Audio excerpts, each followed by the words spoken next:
Chapter 4. The Trouble with Geniuses, Part 2. After protracted negotiations, it was agreed Robert would be put on probation. Chris Langan's mother was from San Francisco and was estranged from her family. She had 4 sons, each with a different father. Chris was the eldest.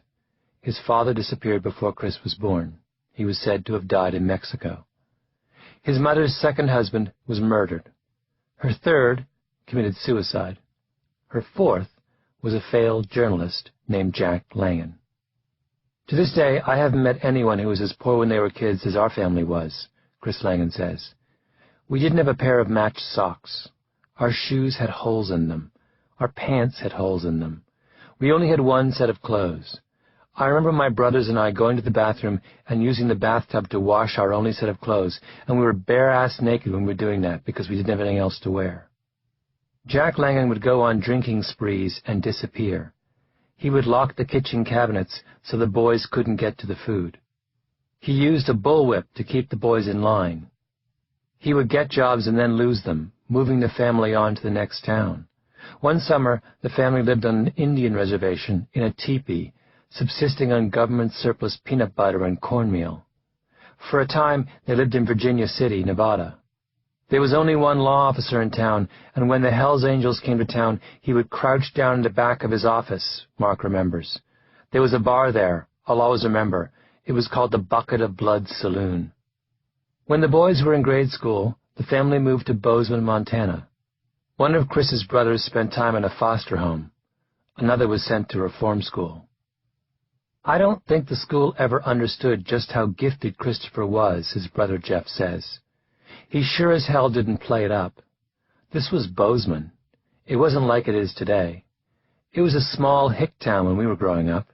We weren't treated well there. They just decided that my family was a bunch of deadbeats. To stick up for himself and his brothers, Chris started to lift weights. One day, when Chris was 14, Jack Langan got rough with the boys, as he sometimes did, and Chris knocked him out cold. Jack left, never to return. Upon graduation from high school, Chris was offered 2 full scholarships, one to Reed College in Oregon and the other to the University of Chicago. He chose Reed. It was a huge mistake, Chris recalls. I had a real case of culture shock. I was a crew-cut kid who had been working as a ranch hand in the summers in Montana. And there I was with a whole bunch of long-haired city kids, most of them from New York. And these kids had a whole different style than I was used to. I couldn't get a word in edgewise in class. They were very inquisitive, asking questions all the time. I was crammed into a dorm room. There were 4 of us, and the other 3 guys had a whole different lifestyle. They were smoking pot. They would bring their girlfriends into the room. I'd never smoked pot before, so I basically took to hiding in the library. He continued, Then I lost that scholarship. My mother was supposed to fill out a parent's financial statement for the renewal of that scholarship.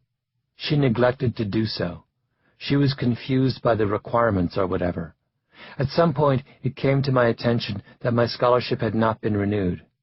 So I went to the office to ask why, and they told me, well, no one sent us the financial statement, and we allocated all the scholarship money, and it's all gone, so I'm afraid that you don't have a scholarship here anymore. That was the style of the place. They simply didn't care. They didn't give a shit about their students. There was no counseling, no mentoring, nothing. Chris left Reed before the final set of exams. In the first semester, he had earned A's. In the second semester, he had F's. He went back to Bozeman and worked in construction as a Forest Services firefighter for a year and a half. Then he enrolled at Montana State University. I was taking math and philosophy courses, he recalled. And then in the winter quarter, I was living 13 miles out of town, out on Beach Hill Road, and the transmission fell out of my car. My brothers had used it when I was gone that summer. They were working for the railroad and had driven it on the railway tracks. I didn't have the money to repair it. So I went to the dean and my advisor in sequence, and I said, I have a problem. The transmission fell out of my car, and you have me in a 7:30 a.m. and 8:30 a.m. class. If you could please just transfer me to the afternoon sections of those classes, I would appreciate it because of this car problem. There was a neighbor who was a rancher who was going to take me in at 11 o'clock. My advisor was this cowboy-looking guy with a handlebar mustache dressed in a tweed jacket. He said, "Well, son, after looking at your transcript at Reed College, I can see you have yet to learn that everyone has to make sacrifices to get an education." Request denied. So I went to the dean.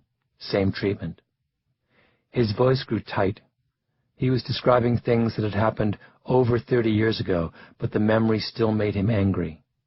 At that point I realized, here I was, knocking myself out to make the money to make my way back to school, and it's the middle of the Montana winter.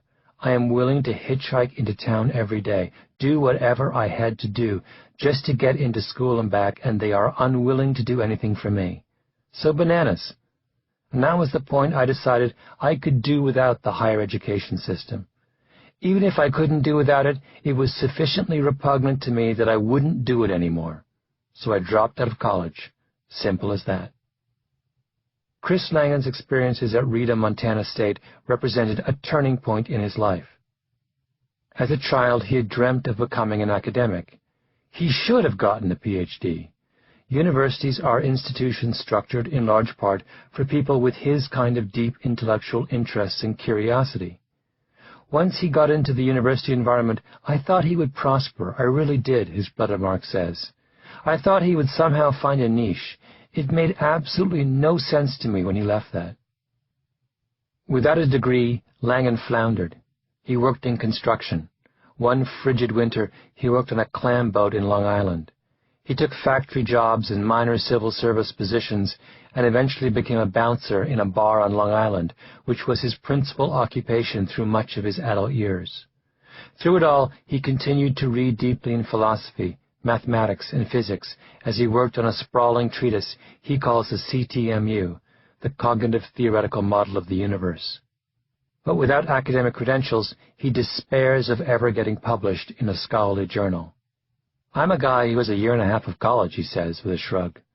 "And at some point this will come to the attention of the editor, as he's going to take the paper and send it off to the referees, and these referees are going to try and look me up, and they're not going to find me. And they're going to say, 'This guy has a year and a half of college. How can he know what he's talking about?'" It is a heartbreaking story. At one point I asked Langan whether he would take a job at Harvard University, hypothetically, were it offered to him. "Well, that's a difficult question," he replied. "Obviously, as a full professor at Harvard, I would count. My ideas would have weight, and I could use my position, my affiliation at Harvard, to promote my ideas. An institution like that is a great source of intellectual energy, and if I were at a place like that, I could absorb the vibration in the air." It was suddenly clear how lonely his life had been. Here he was, a man with an insatiable appetite for learning, forced for much of his adult life to live in intellectual isolation. "I even noticed that kind of intellectual energy in the year and a half I was in college," he said, almost wistfully. "Ideas are in the air constantly. It's such a stimulating place to be." "On the other hand," he went on, "Harvard is basically a glorified corporation, operating with a profit incentive. That's what makes it tick. It has an endowment in the billions of dollars. The people running it are not necessarily searching for truth and knowledge. They want to be big shots. And when you accept a paycheck from those people, it is going to come down to what you want to do and what you feel is right versus what the man says you can do to receive another paycheck. When you're there, they got a thumb right on you. They're out to make sure you don't step out of line." What does the story of Chris Langan tell us? His explanations, as heartbreaking as they are also a little strange. His mother forgets to sign his financial aid form and, just like that, no scholarship. He tries to move from a morning to an afternoon class, something students do every day, and gets stopped cold. And why were Langan's teachers at Rita, Montana State so indifferent to his plight?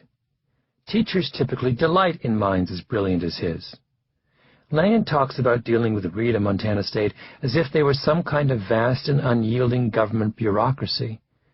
But colleges, particularly small liberal arts colleges like Reed, tend not to be rigid bureaucracies. Making allowances in the name of helping someone stay in school is what professors do all the time.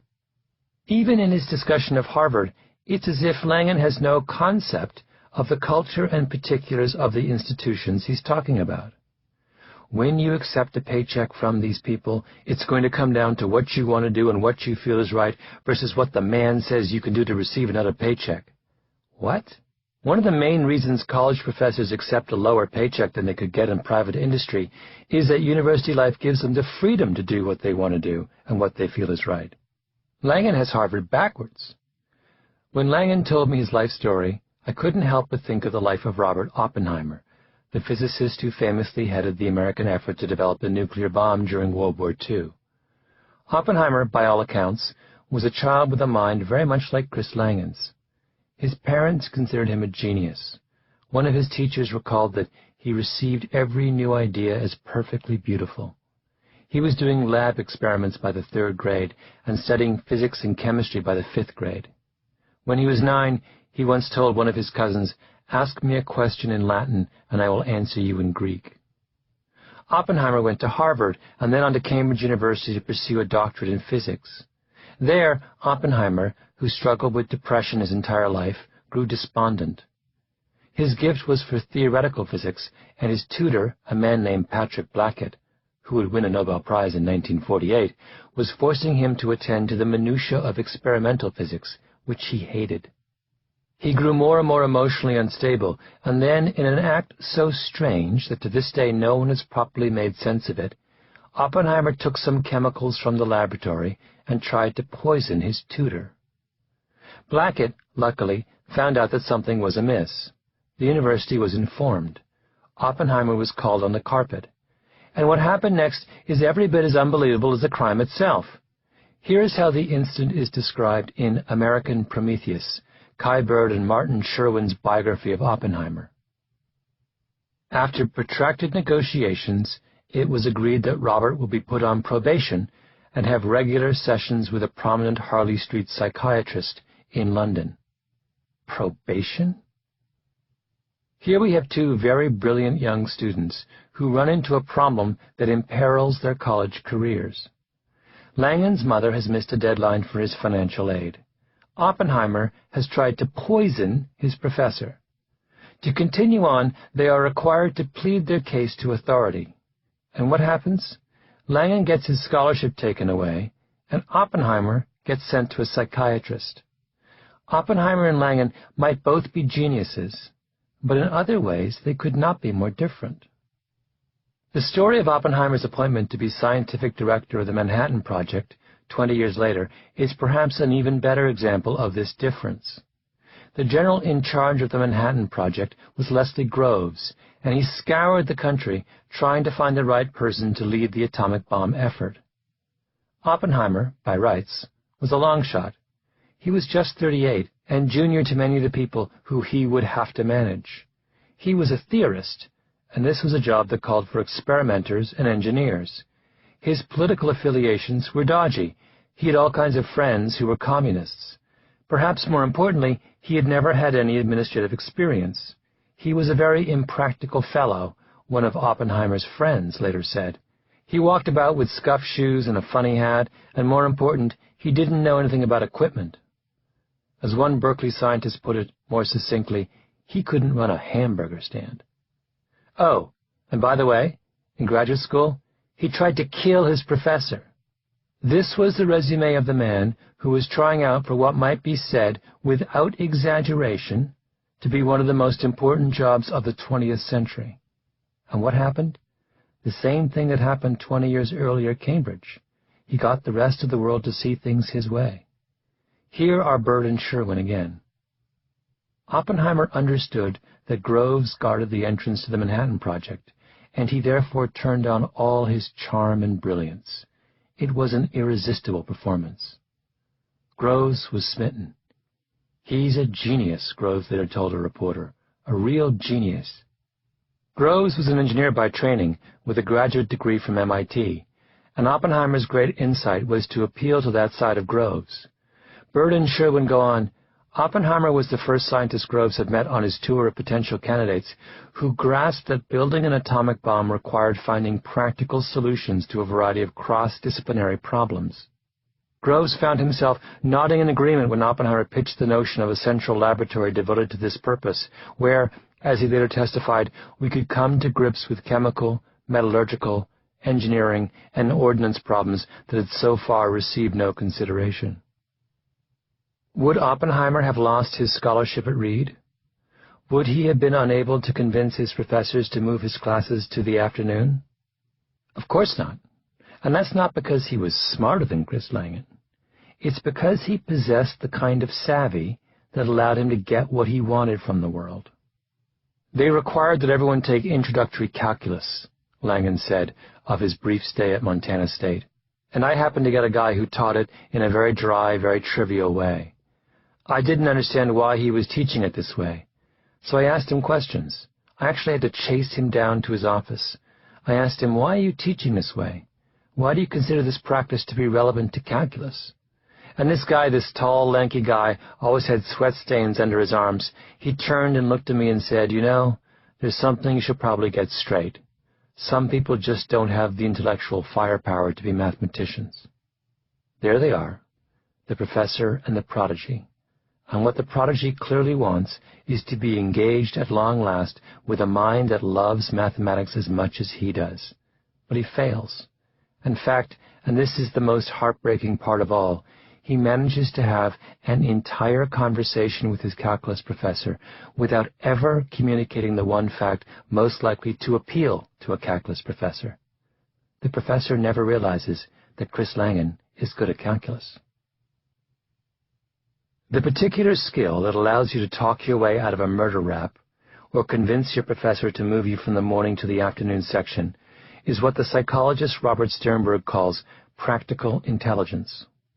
To Sternberg, practical intelligence includes things like knowing what to say to whom, knowing when to say it, and knowing how to say it for maximum effect. It is procedural. It's about knowing how to do something without necessarily knowing why you know it or being able to explain it. It's practical in nature. That is, it's not knowledge for its own sake. It's knowledge that helps you read situations correctly and get what you want. And, critically, it is a kind of intelligence separate from the sort of analytical ability measured by IQ. To use the technical term, general intelligence and practical intelligence are orthogonal. The presence of one doesn't imply the presence of the other. You could have lots of analytical intelligence and very little practical intelligence, or lots of practical intelligence and not much analytical intelligence, or, as in the lucky case of someone like Robert Oppenheimer, you could have lots of both. So where does something like practical intelligence come from?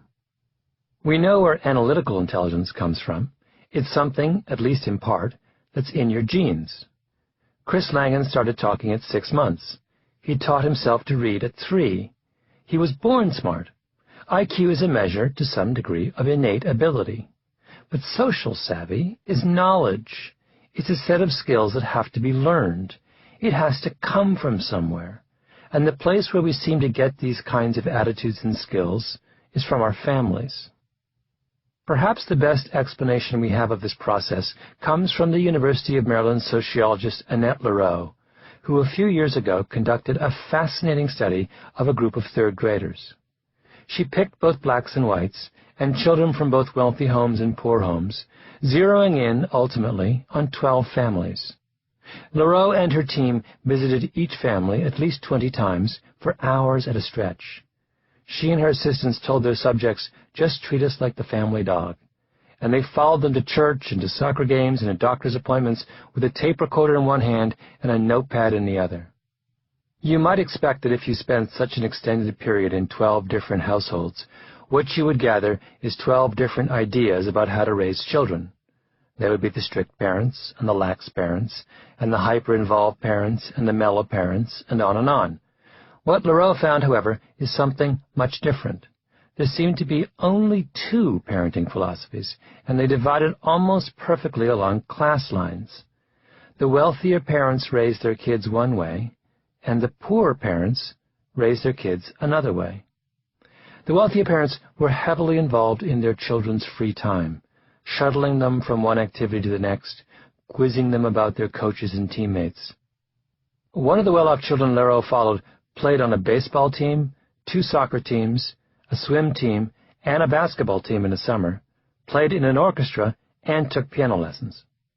That kind of intensive scheduling was almost entirely absent from the lives of the poor children. Play, for them, wasn't soccer practice twice a week. It was making up games outside with their siblings and other kids in the neighborhood.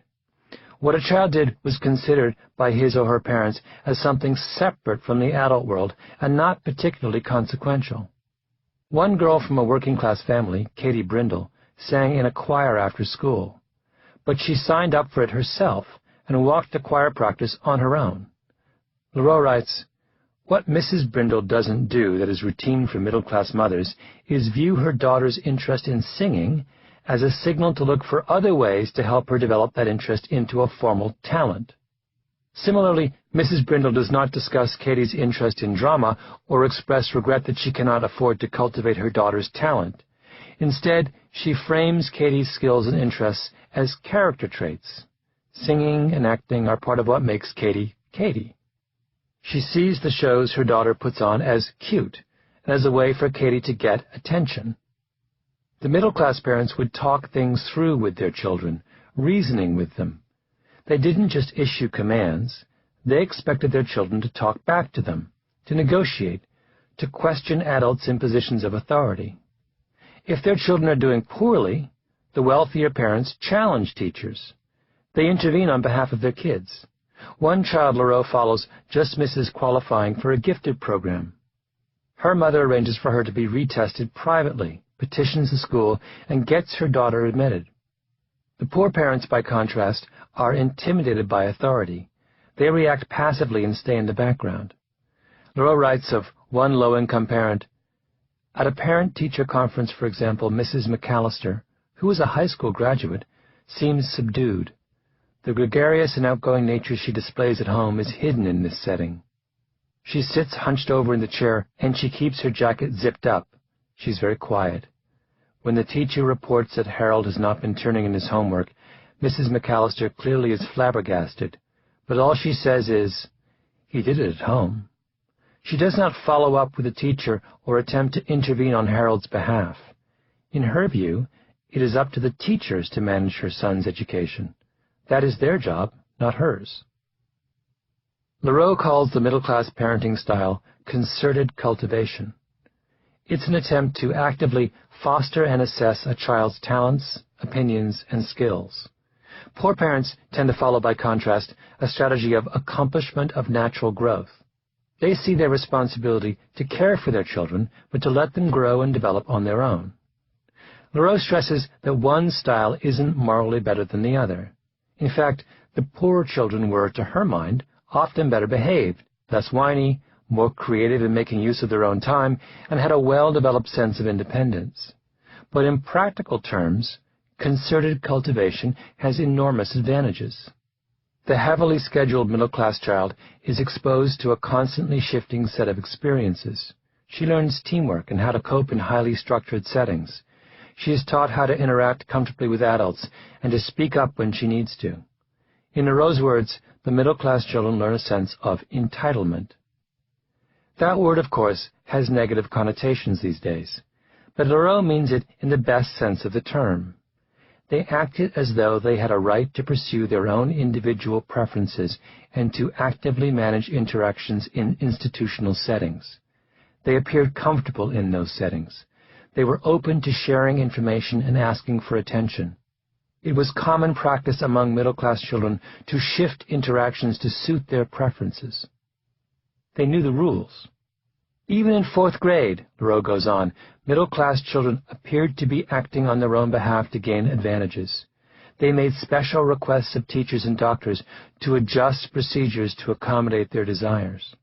By contrast, the working-class and poor children were characterized by what Leroux calls an emerging sense of distance, distrust, and constraint. They didn't know how to get their way, or how to customize, in Leroux's wonderful phrase, whatever environment they were in for their best purposes. In one telling scene, Leroux describes a visit to the doctor by Alex Williams, a 9-year-old boy, and his mother, Christina. The Williamses are wealthy professionals. "Alex, you should be thinking of questions you might want to ask the doctor," Christina says, in a car on the way to the doctor's office. "You can ask him anything you want. Don't be shy. You can ask anything."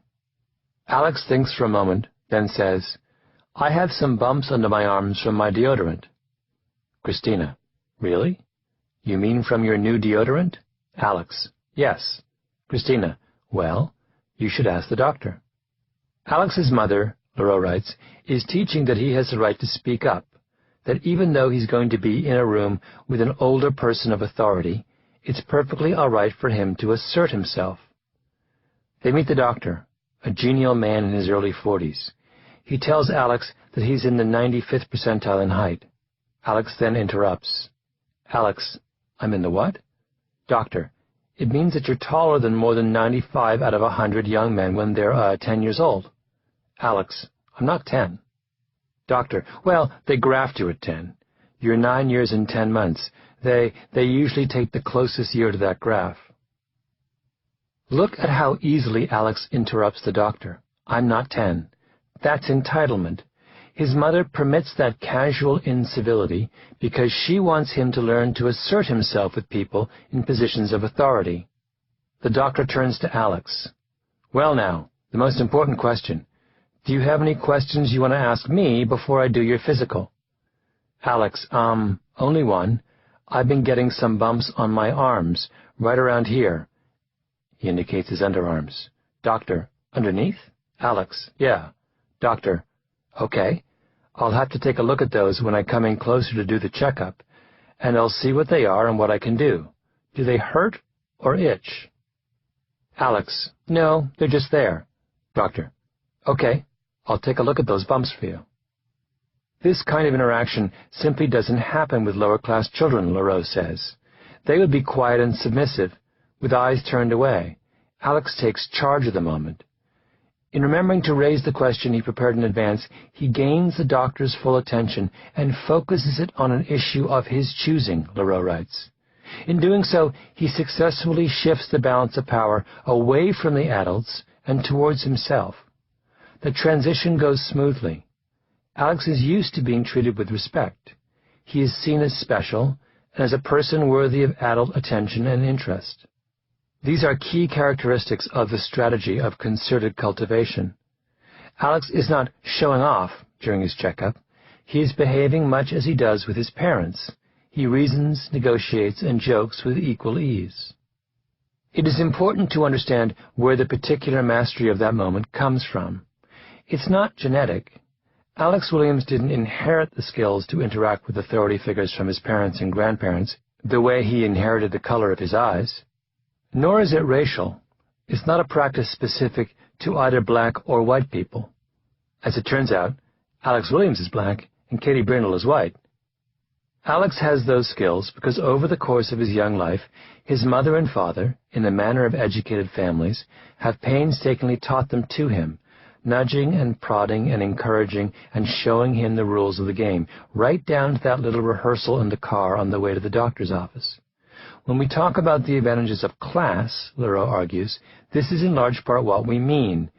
Alex Williams is better off than Katie Brindle because he's wealthier and because he goes to a better school, but also, and perhaps even more critically, because the sense of entitlement that he has been taught is an attitude perfectly suited to succeeding in the modern world. This is the advantage that Oppenheimer had over Chris Langan. He was raised in one of the wealthiest neighborhoods in Manhattan, the son of an artist and a successful garment manufacturer. His childhood was the embodiment of concerted cultivation. On weekends, the Oppenheimers would go driving in the countryside in a chauffeur-driven Packard. Summers, he would be taken to Europe to see his grandfather. He attended the Ethical Culture School on Central Park West, perhaps the most progressive school in the nation, where, his biographers write, students were infused with the notion that they were being groomed to reform the world. When his math teacher realized he was bored, she sent him off to do independent work. As a child, Oppenheimer's great passion was rock collecting. At the age of 12, he began corresponding with local geologists, about rock formations he had seen in Central Park. And he so impressed them, they invited him to give a lecture before the New York Mineralogical Club. As Sherwin and Birdwright, Oppenheimer's parents responded to their son's hobby in an almost textbook example of concerted cultivation. Dreading the thought of having to talk to an audience of adults, Robert begged his father to explain that they had invited a 12-year-old. Greatly amused, Julius encouraged his son to accept this honor.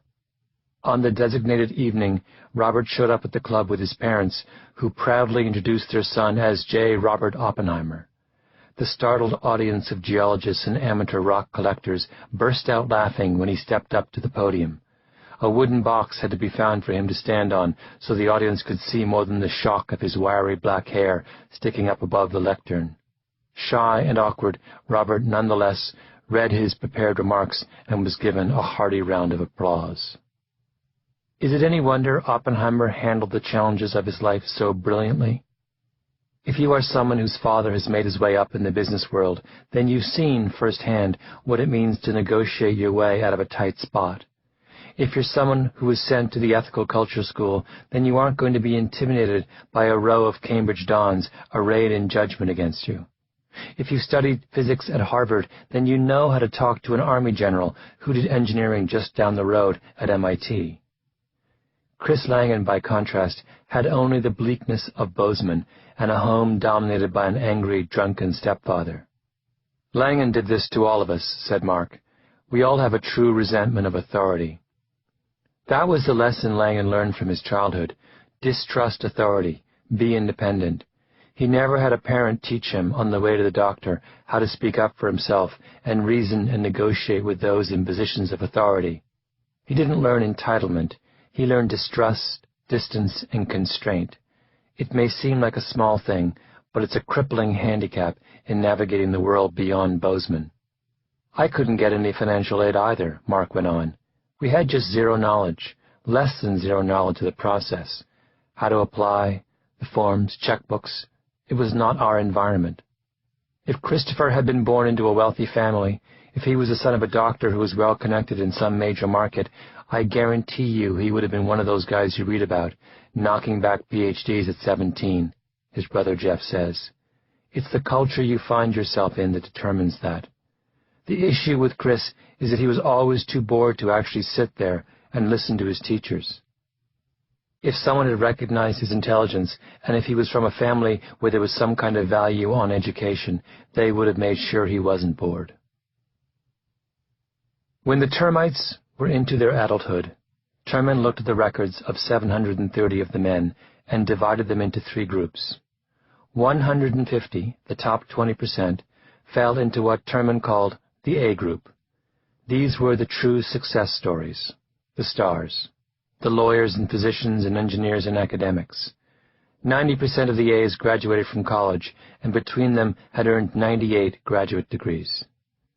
The middle 60% were the B group, those who were doing satisfactorily. The bottom 150 were the C's, the one who Terman judged to have done the least with their superior mental ability. They were the postal workers and the struggling bookkeepers and the men lying on their couch at home without any job at all. 1/3 of the C's were college dropouts. A quarter had only a high school diploma, and all 150 of the C's, each of whom at one point in their life had been dubbed a genius, had together earned a grand total of 8 graduate degrees. What was the difference between the A's and the C's? Terman ran through every conceivable explanation. He looked at their physical and mental health, their masculinity, femininity scores, and their hobbies and vocational interests. He compared what ages they started walking and talking and what their precise IQ scores were in elementary and high school. In the end, only one thing mattered: family background. The A's overwhelmingly came from the middle and the upper class. Their homes were filled with books. Half of the fathers of the A group had a college degree or beyond, at a time when a university education was a rarity. The C's, on the other hand, were from the other side of the tracks. Almost 1/3 of them had a parent who had dropped out of school before the 8th grade. At one point, Terman had his field workers go and visit everyone from the A and C group and rate their personalities and manner. What they found is everything you would expect to find if you were comparing children raised in an atmosphere of concerted cultivation with children raised in an atmosphere of natural growth. The A's were judged to be much more alert, poised, attractive, and well-dressed. In fact, the scores on those 4 dimensions were so different as to make you think you were looking at 2 different species of humans. You aren't, of course. You're simply seeing the difference between those schooled by their families to present their best face to the world and those denied that experience. The terminal results are deeply distressing. Let's not forget how highly gifted the C group was. If you had met them at 5 or 6 years of age, you would have been overwhelmed by their curiosity and mental agility and sparkle. They were true outliers. The plain truth of the Terman study, however, is that in the end, almost none of the genius children from the lowest social and economic class ended up making a name for themselves. What did the C's lack, though? Not something expensive or impossible to find. Not something encoded in DNA or hardwired into the circuits of their brains. They lacked something that we could have given them if we'd only known they needed it. A community around them that prepared them properly for the world. The C's were squandered talent, but they didn't need to be. Today, Chris Langan lives in rural Missouri on a horse farm. He moved there a few years ago after he got married. He's in his 50s but looks many years younger. He has the build of a linebacker, thick through the chest with enormous biceps. His hair is combed straight back from his forehead. He's a neat graying mustache and aviator-style glasses. If you look into his eyes, you can see the intelligence burning behind them. A typical day is, I get up and make coffee. I go in and sit in front of the computer and begin working on whatever I was working on the night before, he said, not long ago. I found if I go to bed with a question on my mind, all I have to do is concentrate on the question before I go to sleep, and I virtually always have the answer in the morning. Sometimes I realize what the answer is because I dreamt the answer, and I can remember it. Other times I just feel the answer, and I start typing and the answer emerges on the page. He had just been reading the work of the linguist Noam Chomsky. There are piles of books in his study. He ordered books from the library all the time. I always feel that the closer you get to the original sources, the better off you are, he said. Langan seemed content. He had farm animals to take care of, and books to read, and a wife he loved. It was a much better life than being a bouncer. I don't think there's anyone smarter than me out there, he went on. I have never met anyone like me, or never seen even an indication that there is someone who actually has better powers of comprehension. Never seen it, and I don't think I'm going to. I could. My mind is open to the possibility. But if anyone should challenge me, oh, I think I'm smarter than you are, I think I could have them. What he said sounded boastful, but it wasn't really. It was the opposite, a touch defensive. He had been working for decades now, but almost none of what he had done had ever been published, much less even read by the physicists and philosophers and mathematicians who might be able to judge its value. Here he was, a man with a 1 in a million mind, and he had yet to make any impact on the world. He wasn't holding forth at academic conferences. He wasn't leading a graduate seminar at some prestigious university. He was living in a slightly tumble-down horse farm in northern Missouri, sitting on the back porch in jeans and a cut-off T-shirt. He knew how it looked. It was the great paradox of Chris Langan's genius. I have not pursued mainstream publishers as hard as I should have, he conceded. Going around, querying publishers, trying to find an agent, I haven't done it, and I'm not interested in doing it. It was an admission of defeat. Every experience he had had outside of his own mind had ended in frustration. He knew he needed to do a better job of navigating the world, but he didn't know how. He couldn't even talk to his calculus teacher, for goodness sake. These were things that others with lesser minds could master easily, but that's because those others had had help along the way, and Chris Langan never had. It wasn't an excuse. It was a fact. He'd had to make his way alone, and no one, not rock stars, not professional athletes, not software billionaires, and not even geniuses, ever makes it alone. Chapter 5. The 3 Lessons of Joe Flom. Mary got a quarter. Joe Flom is the last living named partner of the law firm Skadden, Arps, Slate, Marr & Flom. He has a corner office high above the Condé Nast Tower in Manhattan. He is short and slightly hunched. His head is large, framed by long, prominent ears, and his narrow blue eyes are hidden by oversized aviator-style glasses. He is slender now, But during his heyday, Flom was extremely overweight. He waddles when he walks. He doodles when he thinks. He mumbles when he talks. And when he makes his way down the halls of Skadden Arps, conversations drop to a hush. Flom grew up in the Depression in Brooklyn's Borough Park neighborhood. His parents were Jewish immigrants from Eastern Europe. His father, Isidore, was a union organizer in the garment industry who later went to work sewing shoulder pads for women's dresses. His mother worked at what was called piecework, doing applique at home. They were desperately poor. His family moved nearly every year when he was growing up because the custom in those days was for landlords to give new tenants a month's free rent, and without that his family could not get by. In junior high school, Flom took the entrance exam for the elite Townsend Harris Public High School on Lexington Avenue in Manhattan, a school that in just 40 years of existence produced 3 Nobel Prize winners, 6 Pulitzer Prize winners, and 1 Supreme Court justice, not to mention George Gershwin and Jonas Salk, the inventor of the polio vaccine. He got in. His mother would give him a dime in the morning for breakfast, 3 donuts, orange juice, and coffee at Nedick's. After school, he pushed a hand truck in the garment district. He did 2 years of night school at City College in Upper Manhattan, working during the days to make ends meet, signed up for the Army, served his time, and applied to Harvard Law School. "I wanted to get into the law since I was 6 years old," Flom says. He didn't have a degree in college. Harvard took him anyway. Why? "I wrote them a letter on why I was the answer to sliced bread," is how Flom explains it. At Harvard, in the late 1940s, he never took notes. All of us were going through this first-year idiocy of writing notes carefully in the classroom and doing an outline of that, then a condensation of that, and then doing it again on onion skin paper on top of other paper, remembers Charles Haar, who was a classmate of Flom's. It was a routinized way of trying to learn the cases. Not Joe. He wouldn't have any of that. But he had that quality which we always vaguely subsumed under thinking like a lawyer. He had the great capacity for judgment. Flom was law review, the honor reserved for the very top students in the class. During hiring season, the Christmas break of his second year, he went down to New York to interview with the big corporate law firms of the day. "I was ungainly, awkward, a fat kid. I didn't feel comfortable," Flom remembers. "I was one of 2 kids in my class at the end of hiring season who didn't have a job.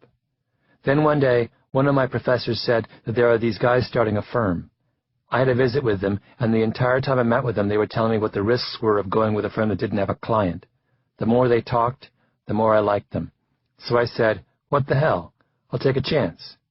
They had to scrape together the $3,600 a year, which was the starting salary. In the beginning, it was just Marshall Skadden and Leslie Arps, both of whom had just been turned down for partner at a major Wall Street law firm, and John Slate, who'd worked for Pan Am Airlines. Flom was their associate.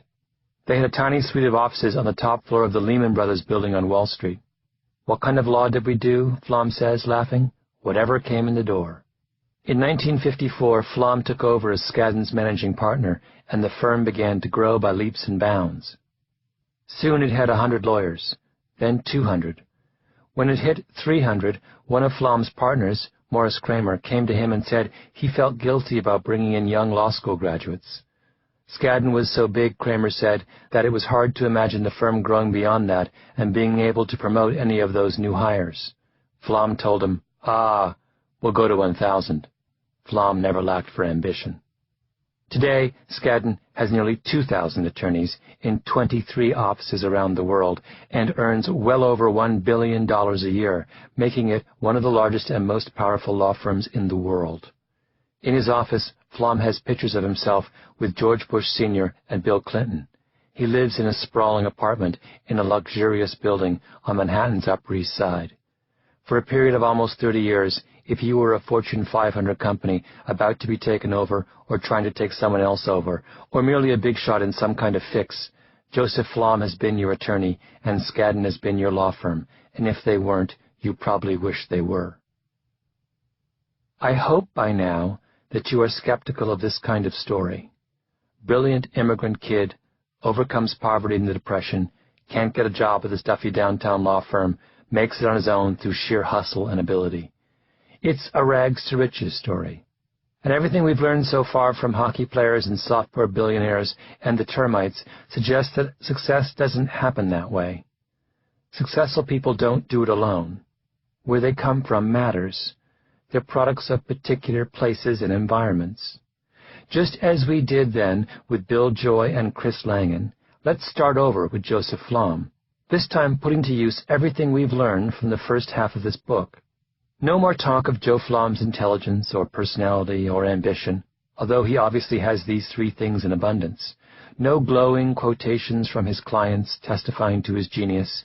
No more colorful tales from the meteoric rise of Skadden, Arps, Slate, Marr, and Flom. Instead, I'm going to tell a series of stories from the New York immigrant world that Joe Flom grew up in. A fellow law student, a father and a son named Maurice and Mort Janklow, and an extraordinary couple by the name of Louis and Regina Borgenecht, in the hopes of answering a critical question. What were Joe Flom's opportunities? Since we know that outliers always have help along the way, can we sort through the ecology of Joe Flom and identify the conditions that helped create him? We tell rags to riches stories because we find something captivating in the idea of a lone hero battling overwhelming odds. But the true story of Joe Flom's life turns out to be much more intriguing than the mythological version, because all the things that seem in his life to have been disadvantages, that he was a poor child of garment workers, that he was Jewish at a time when Jews were heavily discriminated against, that he grew up in the Depression, turn out unexpectedly to have been advantages. Joe Flom is an outlier, but he's not an outlier for the reasons you might think. By the end of the chapter, in fact, we'll see that it is possible to take the lessons of Joe Flom, apply them to the legal world of New York City, and predict the family background, age, and origins of the city's most powerful attorneys without knowing a single additional fact about them. But we're getting ahead of ourselves. Lesson number 1. The importance of being Jewish. One of Joe Flom's classmates at Harvard Law School was a man named Alexander Bickel. Like Flom, Bickel was the son of Eastern European Jewish immigrants from Brooklyn. Like Flom, Bickel had gone to public school in New York City and then City College. Like Flom, Bickel was a star in his law school class. In fact, before his career was cut short by cancer, Bickel would become perhaps the finest constitutional scholar of his generation. And like Flom and the rest of their law school classmates, Bickel went to Manhattan during hiring season over Christmas of 1947 to find himself a job. His first stop was at Mudge Rose down on Wall Street, as traditional and stuffy as any firm of that era. Mudge Rose was founded in 1869. It was where Richard Nixon practiced in the years before he won the presidency in 1968. We're like the lady who only wants her name in the newspaper twice, when she's born and when she dies, one of the senior partners famously said. Bickel was taken around the firm and interviewed by one partner after another until he was led into the library to meet with the firm's senior partner. You can imagine the scene: a dark-paneled room, an artfully frayed Persian carpet, rows upon rows of leather-bound legal volumes, oil paintings of Mr. Mudge and Mr. Rose on the wall. After they put me through the whole interview and everything, Bickel would say, many years later, I was brought to the senior partner, who took it upon himself to tell me that for a boy of my antecedents, and you can imagine how Bickel must have paused before giving that euphemism for his immigrant background, I certainly had come far, but I ought to understand how limited the possibilities of a firm like his were to hire a boy of my antecedents. And while he congratulated me on my progress, I should understand he certainly couldn't offer me a job. But they all enjoyed seeing me and all that. It is clear from the transcript of Bickel's reminiscences that his interviewer does not quite know what to do with that information. Bickel was, by the time of the interview, at the height of his reputation. He had argued cases before the Supreme Court. He had written brilliant books. Mudge Rose saying no to Bickel because of his antecedents was like the Chicago Bulls turning down Michael Jordan because they were uncomfortable with black kids from North Carolina. It didn't make any sense. But for stars? The interviewer asked, meaning, wouldn't they have made an exception for you? Bickel. Stars? Schmars. In the 1940s and 1950s, the old-line law firms of New York operated like a private club. They were all headquartered in downtown Manhattan, in and around Wall Street, in somber, granite-faced buildings. The partners at the top firms graduated from the same Ivy League schools, attended the same churches, and summered in the same oceanside villages on Long Island. They wore conservative gray suits.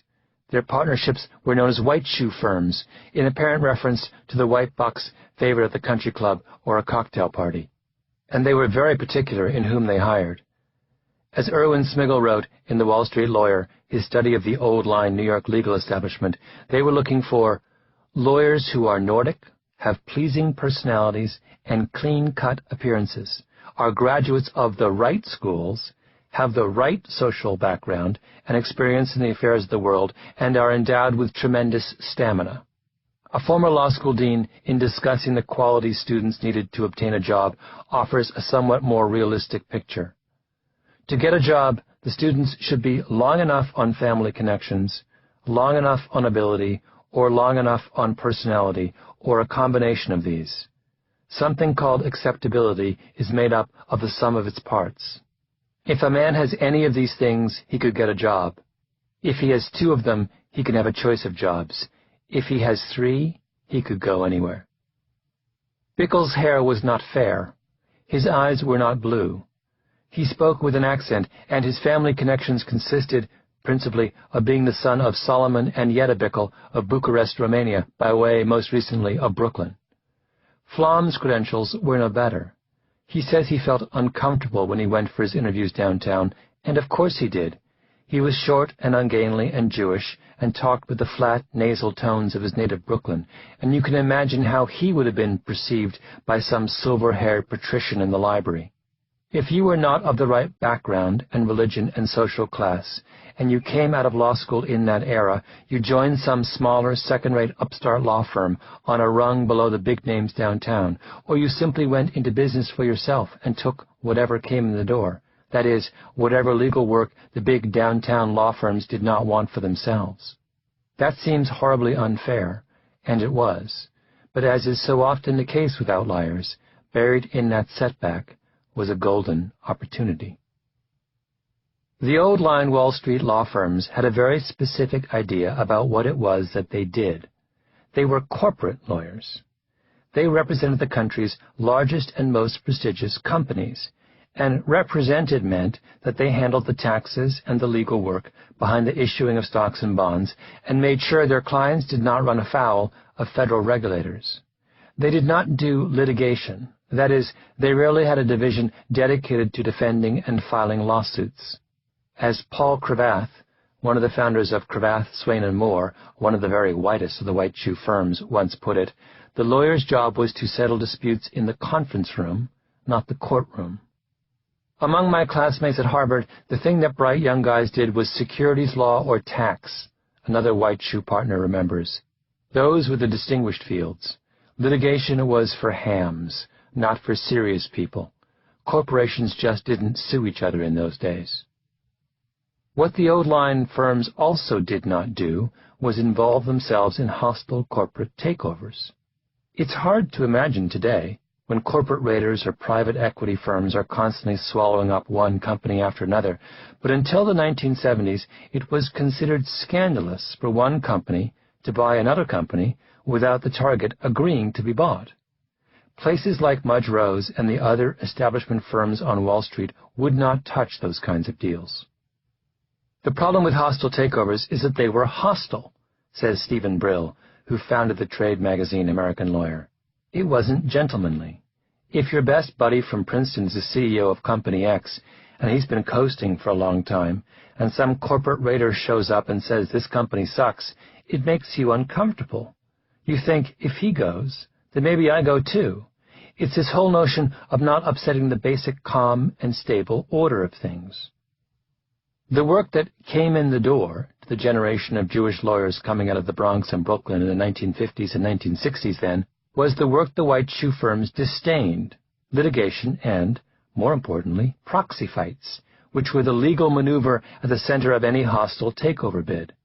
An investor would take an interest in a company. He would denounce the management as incompetent and send letters to shareholders trying to get them to give him their proxy so he could vote out the firm's executives. And to run the proxy fight, the only lawyer the investor could get was someone like Joe Flom. In Skadden, the legal historian Lincoln Kaplan describes that early world of takeovers.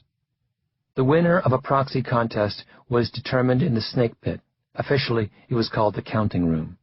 Lawyers for each side met with inspectors of elections, whose job it was to approve or eliminate questionable proxies. The event was often informal, contentious, and unruly. Adversaries were sometimes in T-shirts, eating watermelon or sharing a bottle of scotch. In rare cases, the results of the snake pit could swing the outcome of a contest and turn on a single ballot. Lawyers occasionally tried to fix an election by engineering the appointment of inspectors who were beholden to them. Inspectors commonly smoked cigars provided by each side. Management's lawyer would contest the proxies of the insurgents. "I challenge this," and vice versa. Lawyers who prevailed in the snake pit excelled at winging it. There were lawyers who knew more about the rules of proxy contests, but no one was better in a fight than Joe Flom. Kaplan goes on, "Flom was fat, 100 pounds overweight then," one lawyer said. Physically unattractive, to a partner he resembled a frog, and indifferent to social niceties. He would fart in public or jab a cigar close to the face of someone he was talking to without apology. But in the judgment of colleagues and of some adversaries, his will to win was unsurpassed, and he was often masterful. The white shoe law firms would call in Flom as well when some corporate raider made a run at one of their establishment clients. They wouldn't touch the case, but they were happy to outsource it to Skadden Arps. Flom's early specialty was proxy fights, and that was not what we did, just like we don't do matrimonial work, said Robert Rifkind, a long-time partner at Cravath, Swaine & Moore, and therefore we purported not to know about it. I remember once we had an issue involving a proxy fight, and one of my senior corporate partners said, "Well, let's get Joe in." And he came to a conference room, and we all sat around and described the problem, and he told us what to do, and he left. And I said, "We can do that too, you know." And the partner said, No, you can't. We're not going to do that. It was just that we didn't do it." Then came the 1970s. The old aversion to lawsuits fell by the wayside. It became easier to borrow money. Federal regulations were relaxed. Markets became internationalized. Investors became more aggressive, and the result was a boom in the number and size of corporate takeovers. In 1980, if you went to the Business Roundtable and took surveys about whether hostile takeovers should be allowed, 2/3 would have said no, Flom remembers. Now, the vote would be almost unanimously yes. Companies needed to be defended against lawsuits from rivals. Hostile suitors needed to be beaten back. Investors who wanted to devour unwilling targets needed help with their legal strategy, and shareholders needed formal representation. The dollar figures involved were enormous. From the mid-1970s to the end of the 1980s, the amount of money involved in mergers and acquisitions every year on Wall Street increased 2,000%, peaking at almost $250 billion.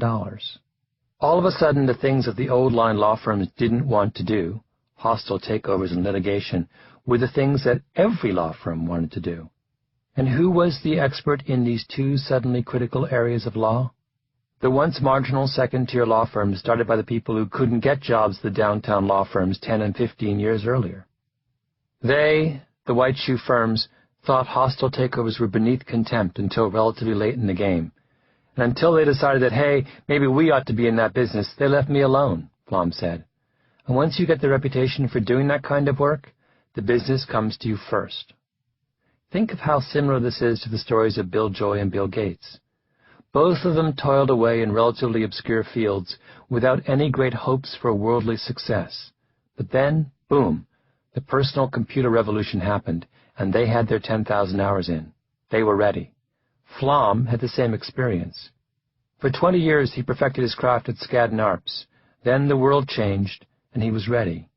He didn't triumph over adversity. Instead, what started out as adversity ended up being an opportunity. It's not that those guys were smarter lawyers than anyone else, Rifkin says. It's that they had a skill that they'd been working on for years that was suddenly very valuable. Lesson number 2. Demographic luck. Maurice Janklow enrolled in Brooklyn Law School in 1919. He was the eldest son of Jewish immigrants from Romania. He had 7 brothers and sisters. One ended up running a small department store in Brooklyn. 2 others were in the haberdashery business. One had a graphic design studio. Another made feather hats, and another worked in the finance department at Tishman Realty. Maurice, however, was the family intellectual, the only one to go to college. He got his law degree and set up a practice on Court Street in downtown Brooklyn. He was an elegant man who dressed in a Homburg and Brooks Brothers suits. In the summer, he wore a straw boater. He married the very beautiful Lillian Levantin, who was the daughter of a prominent Talmudist. He drove a big car. He moved to Queens. He and a partner then took over a writing paper business that gave every indication of making a fortune. Here was a man who looked, for all the world, like the kind of person who should thrive as a lawyer in New York City. He was intelligent and educated. He came from a family well schooled in the rules of the system. He was living in the most economically vibrant city in the world. But here is the strange thing. It never happened. Maurice Janclo's career did not take off the way that he'd hoped. In his mind, he never really made it beyond Court Street in Brooklyn. He struggled and floundered. Maurice Janclo had a son named Mort, however, who became a lawyer as well, and his son's story is very different from that of the father. Mort Janclo built a law firm from scratch in the 1960s. Then he put together one of the very earliest cable television franchises and sold it for a fortune to Cox Broadcasting. He started a literary agency in the 1970s, and it is today one of the most prestigious in the world. He has his own plane. Every dream that eluded the father was fulfilled by the son. Why did Mort Janclo succeed where Maurice Janclo did not? There are, of course, 100 potential answers to that question. But let's take a page from the analysis of the robber barons of the 1830s and the software programmers of 1955 and look at the differences between the two Janclos in terms of their generation. Is there a perfect time for a New York Jewish lawyer to be born? It turns out that there is. And this same fact that helps explain Mort Janclo's success is the second key to Joe Flom's success as well. Louis Terman's genius study, as you will recall from the Chris Langan chapter, was an analysis of how children with really high IQs, who were born between 1903 and 1917, turned out as adults. And the study found that there was a group of real successes and a group of real failures, and the successes were far more likely to come from wealthier families. In that sense, the Terman study underscores the argument Annette Leroux makes, that what your parents do for a living, and the assumptions that accompany the class your parents belong to, matters. There's another way to break down the Terman results, though, and that's by when the termites were born. If you divide the termites into two groups, with those born between 1903 and 1911 on one side, and those born between 1912 and 1917 on the other, it turns out that the termite failures are far more likely to have been born in the earlier group. The explanation has to do with two of the great cataclysmic events of the 20th century, the Great Depression and World War II. If you were born after 1912, say in 1915, you got out of college after the worst of the Depression was over, and you were drafted at a young enough age that going away to war for 3 or 4 years was as much an opportunity as it was a disruption, provided you weren't killed in combat, of course. The termites born before 1911, though, graduated from college at the heart of the Depression, when job opportunities were scarce, and they were already in their late 30s when the Second World War hit, meaning that when they were drafted, they had to disrupt career and families and adult lives that were already well underway. To have been born before 1911 is to have been demographically unlucky. The most devastating event of the 20th century hits you at exactly the wrong time. The same demographic logic applies to Jewish lawyers in New York like Maurice Janclo. The doors were closed to them at the big downtown law firms, so they were overwhelmingly solo practitioners, handling wills and divorces and contracts and minor disputes, and in the Depression, the work of the solo practitioner all but disappeared. Nearly half of the members of the Metropolitan Bar earned less than the minimum subsistence level for American families, Gerald Arrowback writes of the Depression years in New York. 1 year later, 1,500 lawyers were prepared to take the pauper's oath to qualify for work relief. Jewish lawyers, approximately half of the Metropolitan Bar, discovered that their practice had become a dignified road to starvation. Regardless of the number of years they spent in practice, their income was strikingly less than that of their Christian colleagues. Maurice Janclo was born in 1902. When the Depression started, he was newly married and had just bought his big car, moved to Queens, and made his great gamble on the writing paper business. His timing could not have been worse. He was going to make a fortune, Mort Janclo says of his father, but the Depression killed him economically. He didn't have any reserves, and he had no family to fall back on. And from then on, he became very much a Scrivener-type lawyer. He didn't have the courage to take risks after that. It was too much for him. My father used to close titles for $25. He had a friend who worked at the Jamaica Savings Bank who would throw him some business. He would kill himself for $25, doing the whole closing, title reports, for $25. I can remember my father and mother in the morning, Janclo continued. He would say to her, I got $1.75. I need 10 cents for the bus, 10 cents for the subway, a quarter for a sandwich, and he would give her the rest. They were that close to the edge. Now contrast that experience with the experience of someone like Mort Janclo, who was born in the 1930s. If you were to look at the birth rates in the United States for the first half of the 20th century, you'd see that in 1915, there were almost 3 million babies born. By 1935, that number drops by almost 600,000. And then, within a decade and a half, that number is back over 3 million again. To put it in more precise terms, for every 1,000 Americans, there were 29.5 babies born in 1915, 18.7 babies born in 1935, and 24.1 babies born in 1950. The decade of the 1930s is what is called a demographic trough. In response to the economic hardship of the Depression, families simply stopped having children. And as a result, the generation born during that decade was markedly smaller than both the generation that preceded it and the generation that immediately followed it. Here is what the economist H. Scott Gordon once wrote about the particular benefits of being one of those children born in a small generation. When he opens his eyes for the first time, it is in a spacious hospital, well appointed to serve the wave that preceded him. The staff is generous with their time, since they have little to do while they ride out the brief period of calm until the next wave hits. When he comes to school age, the magnificent buildings are already there to receive him. The ample staff of teachers welcomes him with open arms.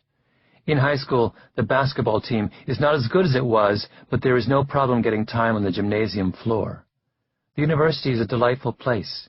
Lots of room in the classes and residences, no crowding in the cafeteria, and the professors are solicitous.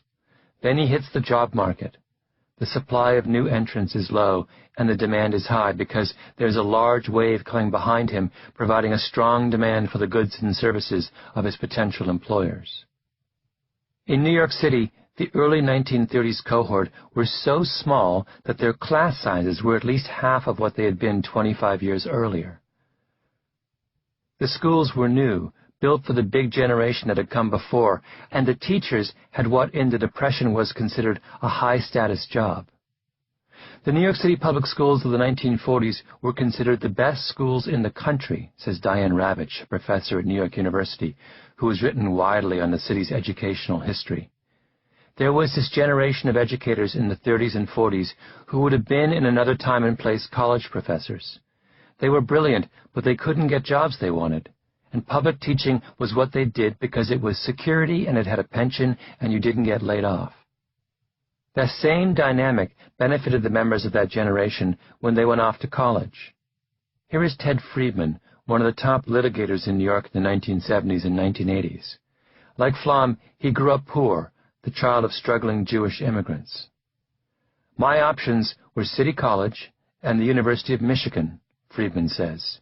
City College was free, and Michigan, then as now one of the top universities in the United States, was $450 a year. And the thing was, after the first year, you could get a scholarship if your grades were high, Friedman said. So it was only the first year I had to pay that, if I did well. Friedman's first inclination was to stay in New York. Well, I went to City College for one day. I didn't like it. I thought, this is going to be 4 more years of Bronx science, the high school he had attended. and I came home and packed my bags and hitchhiked to Ann Arbor. I had a couple of $100 in my pocket from the summer, he went on. I was working at Catskills to make enough money to pay the $450 tuition, and I had some left over. Then there was this fancy restaurant in Ann Arbor where I got a job waiting tables. I also worked the night shift at River Rouge, the big Ford plant. That was real money. It wasn't so hard to get that job. The factories were looking for people. I had another job, too, which paid me the best pay I ever had before I became a lawyer, which was working in construction. During the summer in Ann Arbor, we built the Chrysler Proving Grounds. I worked there a few summers during law school. Those jobs were really high-paying, probably because you work so much overtime. Think about this story for a moment. The first lesson is that Friedman was willing to work hard, take responsibility for himself, and put himself through school. But the second, perhaps more important lesson is that he happened to come along at a time in America where if you were willing to work hard, you could take responsibility for yourself and put yourself through school. Friedman was, at the time, what we would today call economically disadvantaged. He was an inner-city kid from the Bronx, neither of whose parents went to college. But look at how easy it was for him to get a good education. He graduated from his public high school in New York at a time when they were the envy of the world. And his first option, City College, was free, and his second option, Michigan, was just $450, and the admissions process was casual enough, apparently, that you could try one school one day and the other the next.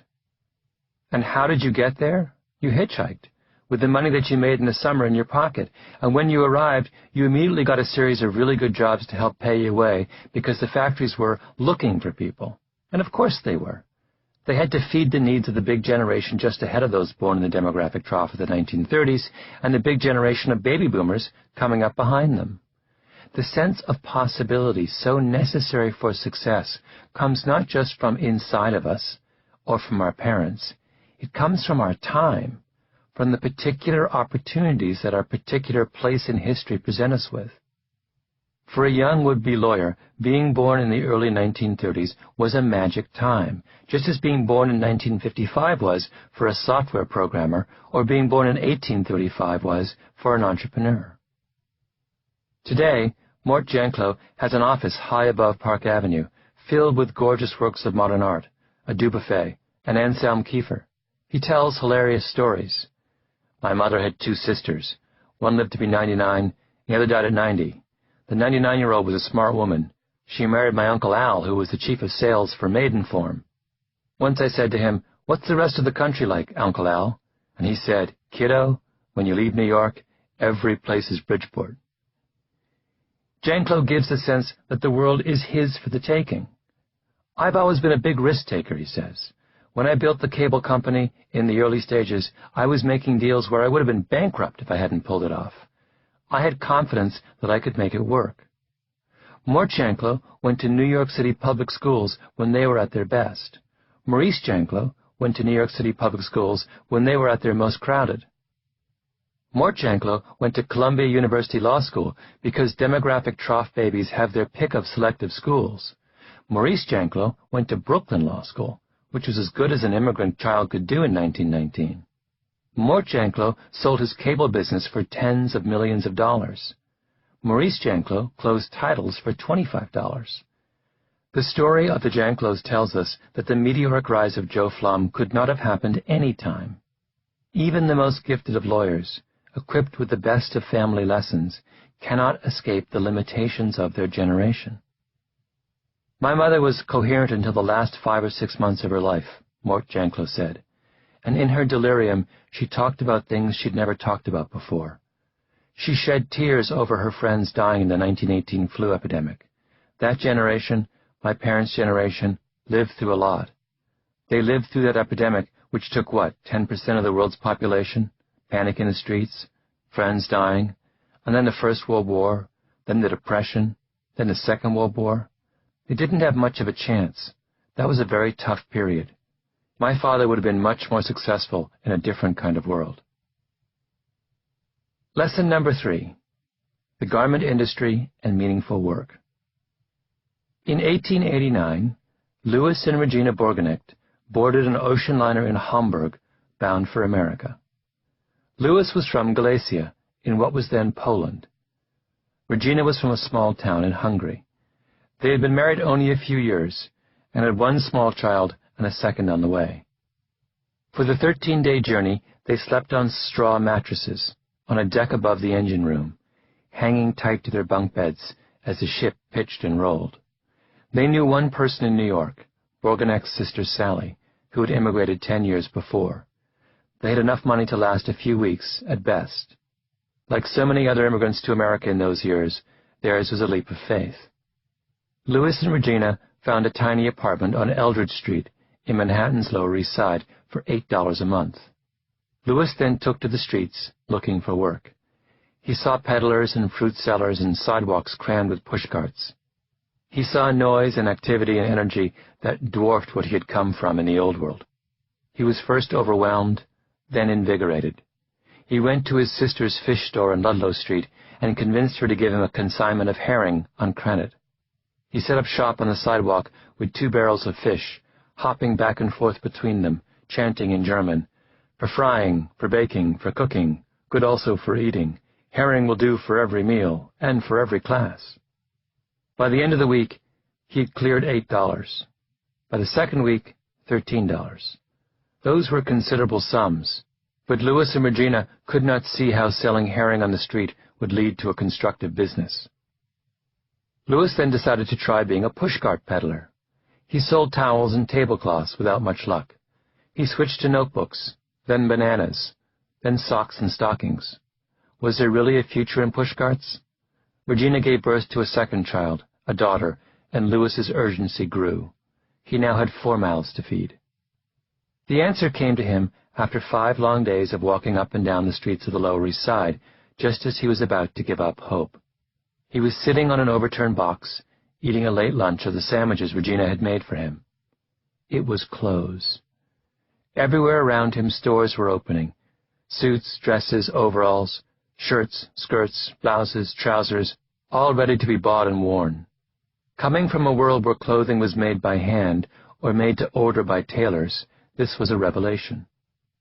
To me, the greatest wonder in this was not the mere quantity of garments, although that was a miracle in itself, Bourgonec would write years later, after he became a prosperous manufacturer of women and children's clothing, but the fact that in America even poor people could save all the dreary, time-consuming labor of making their own clothes simply by going into a store and walking out with what they needed. There was a field to go into, a field to thrill to. Bourgonec took out a small notebook. Everywhere he went, he wrote down what people were wearing and what was for sale: menswear, women's wear, children's wear. He wanted to find a novel item, something that people would wear that was not being sold in the stores. For 4 more days, he walked the streets. On the evening of the final day, as he walked towards home, he saw a half-dozen girls playing hopscotch. One of the girls caught his eye.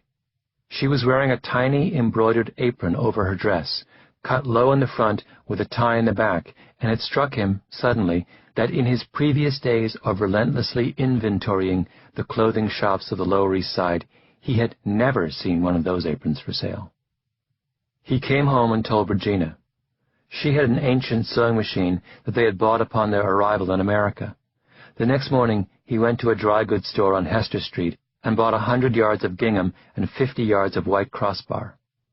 He came back to their tiny apartment and laid the goods out on the dining room table. Regina began to cut the gingham, small sizes for toddlers, larger for small children, until she had 40 aprons. She began to sew. At midnight she went to bed, and Louis took up where she had left off. At dawn she rose and began cutting buttonholes and adding buttons. By 10 in the morning the aprons were finished. Louis gathered them up over his arm and ventured out onto Hester Street. Children's aprons, little girls' aprons, colored ones 10 cents, white ones 15 cents, little girls' aprons. By 1 o'clock, all 40 were gone.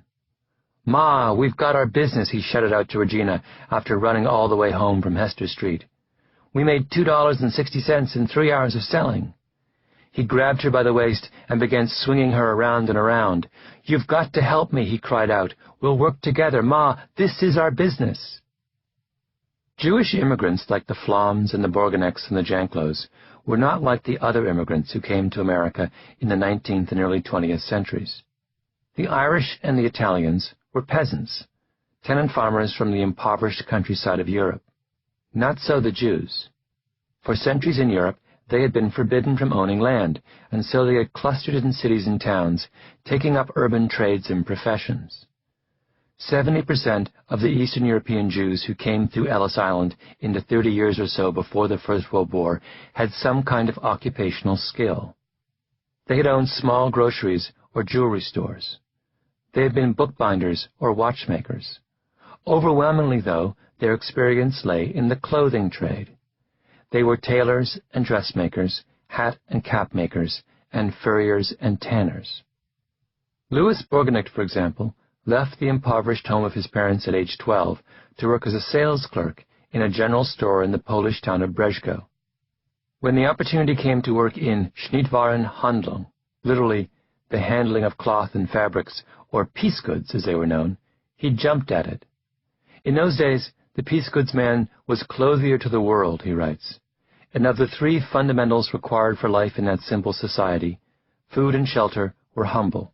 Clothing was the aristocrat.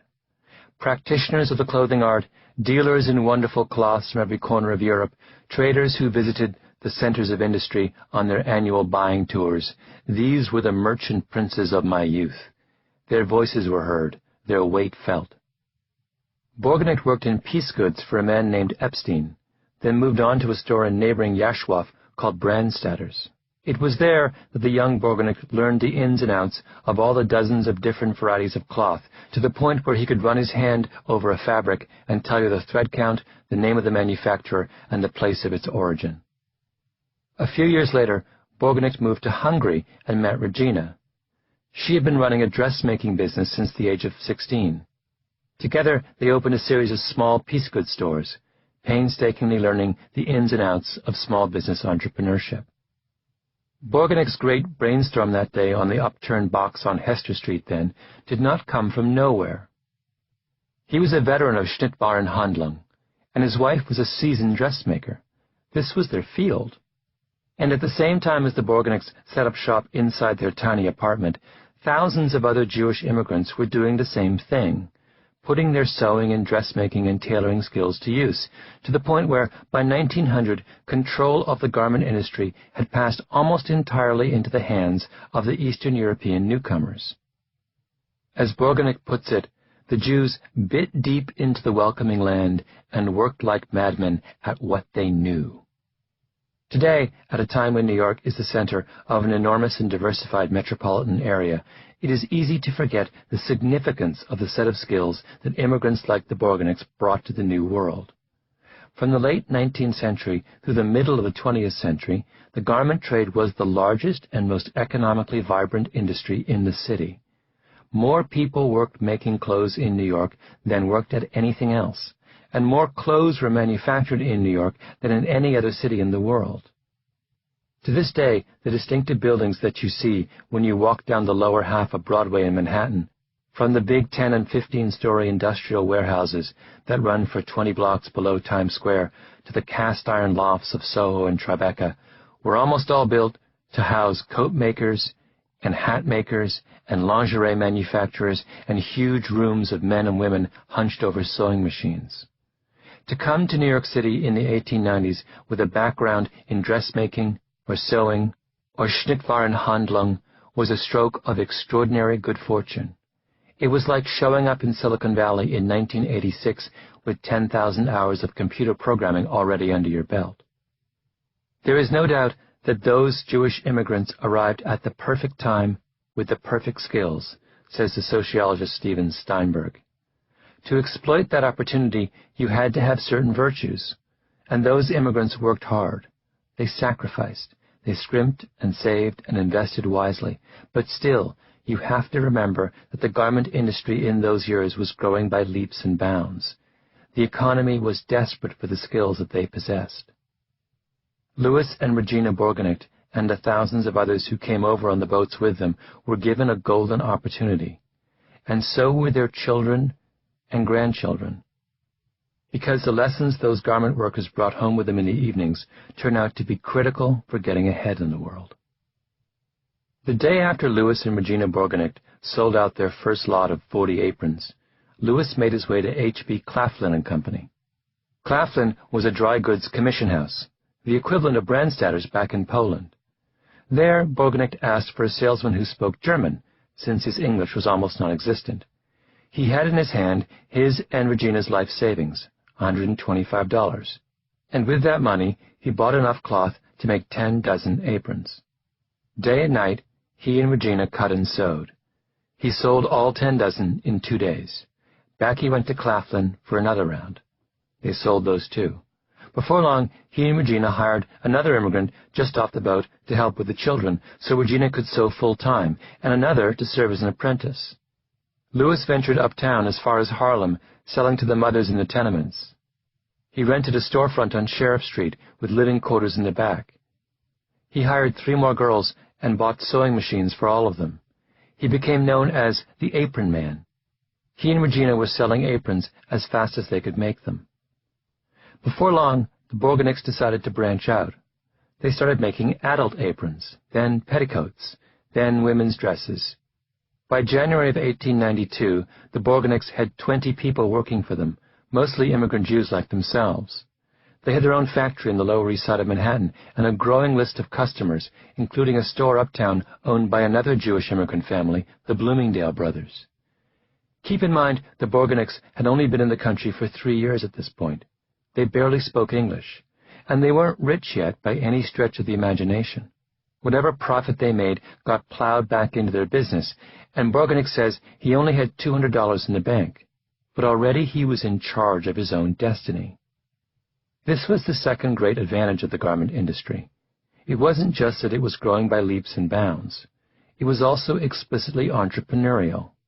Clothes weren't made in a single big factory. Instead, a number of established firms designed patterns and prepared the fabric, and then the complicated stitching and pressing and button attaching was all sent out to small contractors. And if a contractor got big enough, or ambitious enough, he started designing his own patterns and preparing his own fabric. By 1913, there were something like 16,000 separate companies in the city's garment business, many just like the Borgenicht shop on Sheriff Street. The threshold for getting involved in the business was very low. It was basically a business built on the sewing machine, and sewing machines don't cost that much, says Daniel Sawyer, a historian who has written widely on the garment industry. So you didn't need a lot of capital. And at the turn of the 20th century, it was probably $50 to buy a machine or two. All you had to do to be a contractor was to have a couple sewing machines, some irons, and a couple of workers. The profit margins were very low, but you could make some money. Listen to how Borgenicht describes his decision to expand beyond aprons. From my study of the market, I knew that only 3 men were making children's dresses in 1890. One was an East Side tailor, near me, who made only to order, while the other 2 turned out an expensive product with which I had no desire at all to compete. I wanted to make popular price stuff, wash dresses, silks and woolens. It was my goal to produce dresses that the great mass of the people could afford, dresses that would, from the business angle, sell equally well to both large and small city and country stores. With Regina's help, she always had excellent taste and judgment, I made up a line of samples. Displaying them to all my old customers and friends, I hammered home every point. My dresses would save mothers endless work. The materials and sewing were as good and probably better than anything that could be done at home. The price was right for quick disposal. On one occasion, Borgenicht realized that his only chance to undercut bigger firms was to convince the wholesalers to sell cloth to him directly, cutting out the middlemen. He went to see a Mr. Bingham at Lawrence and Company, a tall, gaunt, white-bearded Yankee with steel blue eyes. There the 2 of them were, the immigrant from rural Poland, his eyes ringed with fatigue, facing off in his halting English against the imperious Yankee. Borgenicht said he wanted to buy 40 cases of cashmere. Bingham had never before sold to an individual company, let alone a shoestring operation on Sheriff Street. "You have a hell of a cheek coming in here and asking for favors," Bingham thundered. But he ended up saying yes. What Bourgonect was getting in his 18-hour days was a lesson in the modern economy. He was learning market research. He was learning manufacturing. He was learning how to negotiate with imperious Yankees. He was learning how to plug himself into popular culture in order to understand new fashion trends. The Irish and Italian immigrants who came to New York in the same period didn't have that same advantage. They didn't have a skill specific to the urban economy.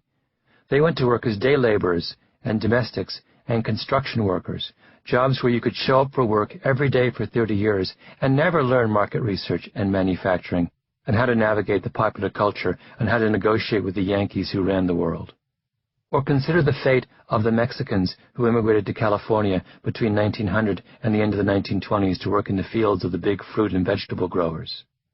They simply exchanged the life of a feudal peasant in Mexico for the life of a feudal peasant in California.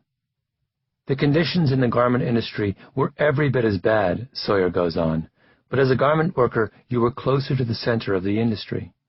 If you are working in a field in California, you have no clue what's happening to the produce when it gets on the truck. If you're working in a small garment shop, your wages are low and your conditions are terrible and your hours are long, but you can see exactly what the successful people are doing, and you can see how you can set up your own job. When Bourgonect came home at night to his children, he may have been tired and poor and overwhelmed, but he was alive. He was his own boss. He was responsible for his own decisions and direction. His work was complex. It engaged his mind and imagination. And in his work, there was a relationship between effort and reward. The longer he and Regina stayed up at night sewing aprons, the more money they made the next day on the streets. Those three things, autonomy, complexity, and a connection between effort and reward, are the three qualities that work has to have if it is to be satisfying. It's not how much money we make that ultimately makes us happy between 9 and 5. It's whether our work fulfills us. If I offered you a choice between being an architect for $50,000 a year and working in a toll booth every day for the rest of your life for $100,000 a year, which would you take? I'm guessing the former, because there is complexity, autonomy, and a relationship between effort and reward in doing creative work, and that's worth more to most of us than money. Work that fulfills those three criteria is meaningful. Being a teacher is meaningful. Being a physician is meaningful. So is being an entrepreneur, and the miracle of the garment industry, as cutthroat and grim as it was that it allowed people like the Bourgonects, just off the boat, to find something meaningful to do as well. When Louis Bourgonect came home, after first seeing that child's apron, he danced a jig. He hadn't sold anything yet. He was still penniless and desperate, and he knew that to make something of his idea was going to require years of back-breaking labor. But he was ecstatic, because the prospect of those endless years of hard labor did not seem like a burden to him. Bill Gates had that same feeling when he first sat down at the keyboard at Lakeside. And the Beatles didn't recoil in horror when they were told they had to play 8 hours a night, 7 days a week. They jumped at the chance. Hard work is a prison sentence only if it does not have meaning. Once it does, it becomes the kind of thing that makes you grab your wife around the waist and dance a jig. The most important consequence of the miracle of the garment industry, though, was what happened to the children growing up in those homes where meaningful work was practiced. Can you imagine what it must have been like to watch the meteoric rise of Regina and Louis Bourgonect through the eyes of one of their children? You would learn the same lesson that little Alex Williams would learn nearly a century later, a lesson crucial to those who wanted to tackle the upper reaches of a profession like law or medicine. If you work hard enough and assert yourself and use your mind and imagination, you can shape the world to your desires. In 1982, a sociology graduate student named Louise Farkas went to visit a series of nursing homes and residential hotels in New York City and Miami Beach. She was looking for people like the Bourgonects, or more precisely, the children of people like the Bourgonects, who had come to New York in the great wave of Jewish immigration at the turn of the last century. And for each of the people she interviewed, she constructed a family tree, showing what a line of parents and children and grandchildren, and in some cases great-grandchildren, did for a living. Here is her account of subject number 18. A Russian tailor artisan comes to America, takes to the needle trade, works in a sweatshop for a small salary. Later takes garments to finish at home with the help of his wife and older children. In order to increase his salary, he works through the night. Later, he makes a garment and sells it on New York streets. He accumulates some capital and goes into a business venture with his sons. They open a shop to create men's garments. Their garments are a better quality than what is available in the New World, and they soon discover a great demand for their garments. The Russian tailor and his sons become men's suit manufacturers, supplying several men's stores. The sons and the father become prosperous. The sons' children become educated professionals. The Russian tailor's family tree looks something like this. The first generation was a tailor. He had 3 sons, all of whom were garment makers.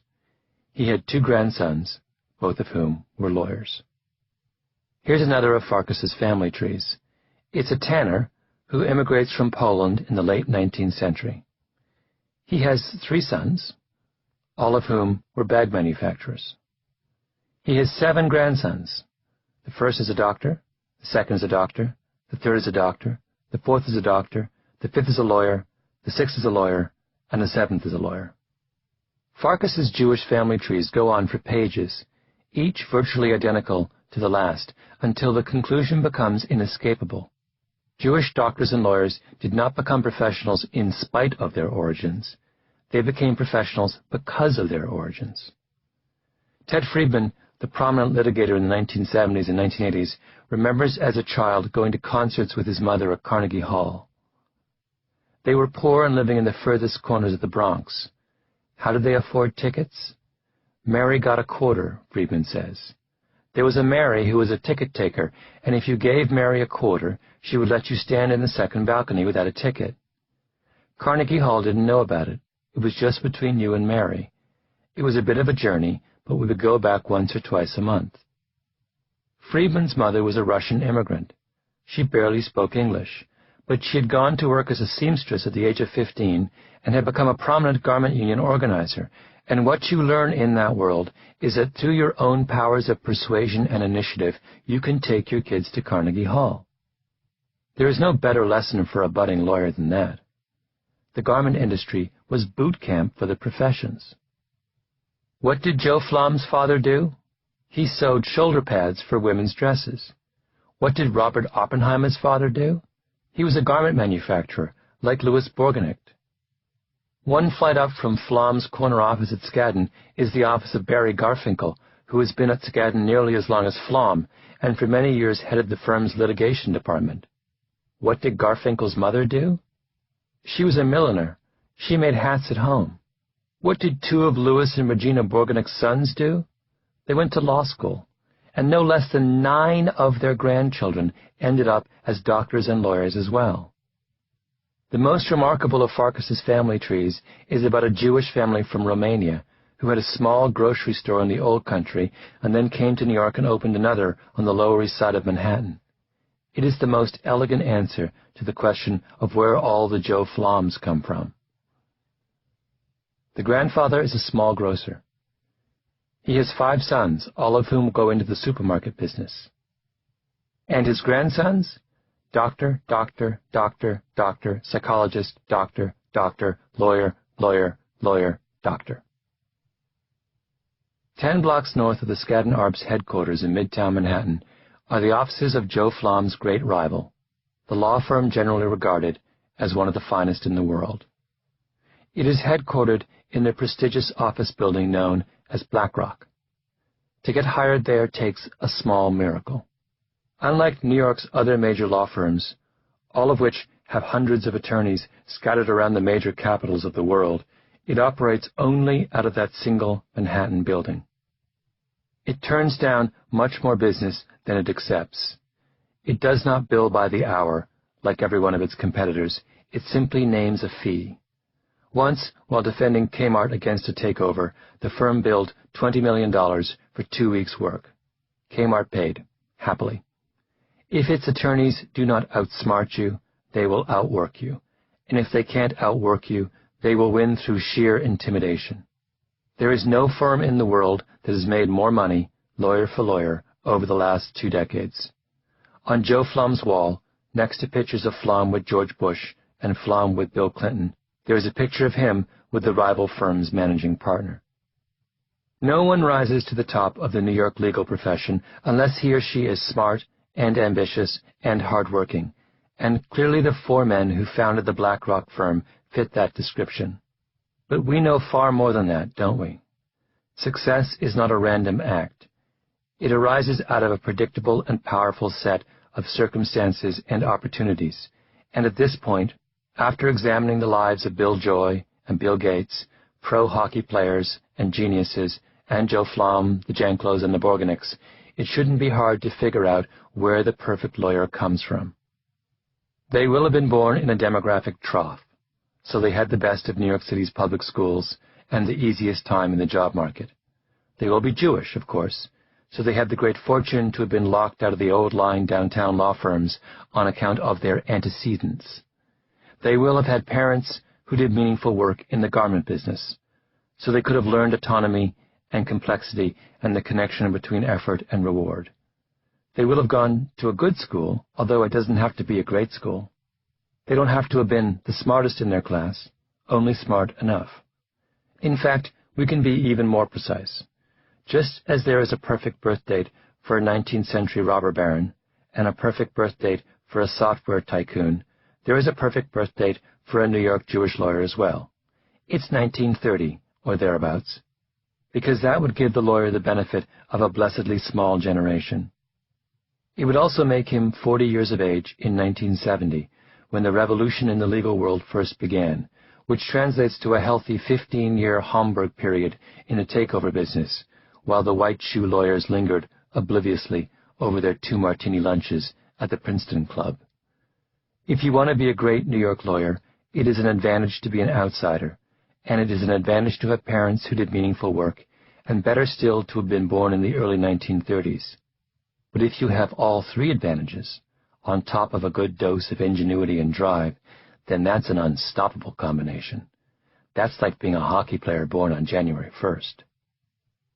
The BlackRock firm is Wachtell, Lipton, Rosen, and Katz. The firm's first partner was Herbert Wachtell. He was born in 1931. He grew up in the Amalgamated Clothing Workers Union housing across from Van Cortlandt Park in the Bronx. His parents were Jewish immigrants from the Ukraine. His father was in the ladies' undergarment business with his brothers on the 6th floor of what is now a fancy loft at Broadway and Spring Street in Soho. He went to New York City public schools in the 1940s, then City College in Upper Manhattan, and then on to New York University Law School. The second partner was Martin Lipton. He was born in 1931. His father was a manager at a factory in Hoboken.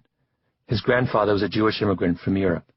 He attended public schools in Jersey City, then the University of Pennsylvania, then New York University Law School. The third partner was Leonard Rosen. He was born in 1930. He grew up poor in the Bronx near Yankee Stadium. His parents were Jewish immigrants from the Ukraine.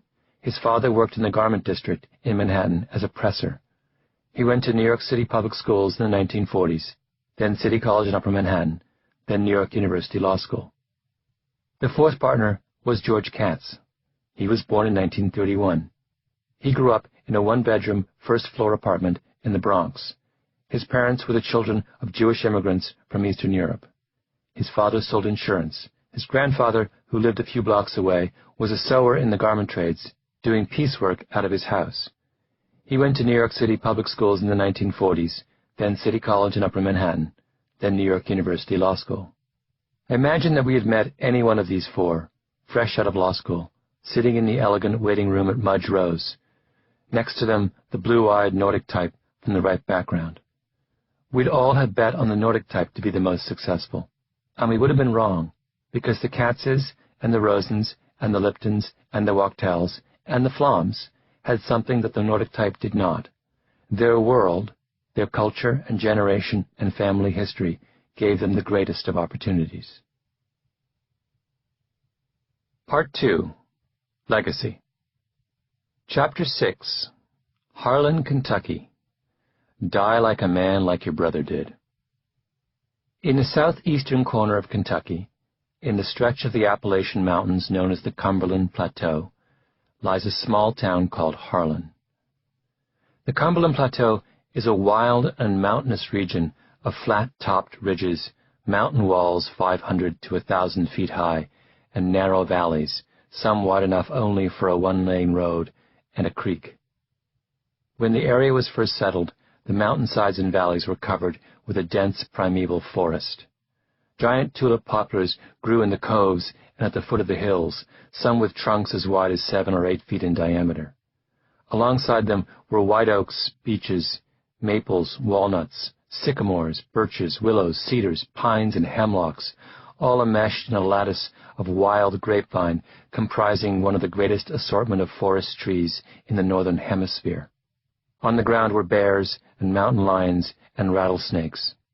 In the treetops, an astonishing array of squirrels, and beneath the soil, one thick seam after another of coal. Harlan County was founded in 1819 by 8 immigrant families from the northern regions of the British Isles. They had come to Virginia in the 18th century and then moved west into the Appalachians in search of land. The county was never wealthy. For its first 100 years, it was thinly populated, rarely numbering more than 10,000 people. The first settlers kept pigs and herded sheep on the hillsides, scratching out a living on small farms in the valleys. They made whiskey in backyard stills and felled trees, floating them down the Cumberland River in the spring when the water was high. Until well into the 20th century, getting to the nearest train station was a 2-day wagon trip. The only way out of town was up Pine Mountain, which was 9 steep miles from bottom to top on a road that turned on occasion into no more than a muddy, rocky trail. Harlan was a remote and strange place, unknown by the larger society around it, and may well have remained so but for the fact that 2 of the town's founding families, the Howards and the Turners, did not get along. The patriarch of the Howard clan was Samuel Howard. He built the town courthouse and the jail. His counterpart was William Turner, who owned a tavern and 2 general stores. Once, a storm blew down the fence to the Turner property, and a neighbor's cow wandered onto their land. William Turner's grandson, Devil Jim, shot the cow dead. The neighbor was too terrified to press charges and fled the county. Another time, a man tried to open a competitor to the Turners' general store. The Turners had a word with him. He closed the store and moved to Indiana. One night, Wicks Howard and Little Bob Turner, the grandsons of Samuel and William respectively, played against each other in a game of poker. Each accused the other of cheating. They fought. The following day, they met in the street, and after a flurry of gunshots, Little Bob Turner lay dead with a shotgun blast to the chest. A group of Turners went to the Howards' general store and spoke roughly to Mrs. Howard. She was insulted and told her son, Wills Howard, who the following week exchanged gunfire with another of Turner's grandsons, young Will Turner, on the road to Hagen, Virginia. That night, one of the Turners and a friend attacked the Howard home. The 2 families then clashed outside the Harlan courthouse. In the gunfire, Will Turner was shot and killed. A contingent of Howards then went to see Mrs. Turner, the mother of Will Turner and Little Bob, to ask for a truce. She declined. "You can't wipe out that blood," she said, pointing to the dirt where her son had died. Things went from bad to worse. Wills Howard ran into Little George Turner near Sulphur Springs and shot him dead. The Howards ambushed 3 friends of the Turners, the Cawwoods, killing all of them. A posse was sent out in search of the Howards. In the resulting gunfight, 6 more were killed or wounded. Wills Howard heard the Turners were after him, and he and a friend rode into Harlan and attacked the Turner home. Riding back, the Howards were ambushed. In the fighting, another person died. Wills Howard rode to Little George Turner's house and fired at him, but missed and killed another man. A posse surrounded the Howard home. There was another gunfight, more dead. The county was in an uproar. I think you get the picture. There were places in 19th century America where people lived in harmony. Harlan, Kentucky was not one of them. "Stop that," Will Turner's mother snapped at him when he staggered home, howling in pain after being shot in the courthouse gun battle with the Howards. "Die like a man like your brother did." She belonged to a world so well acquainted with fatal gunshots that she had certain expectations about how they ought to be endured. Will shut his mouth, and he died. Suppose you were sent to Harlan in the late 19th century to investigate the causes of the Howard-Turner feud. You lined up every surviving participant and interviewed them as carefully as you could.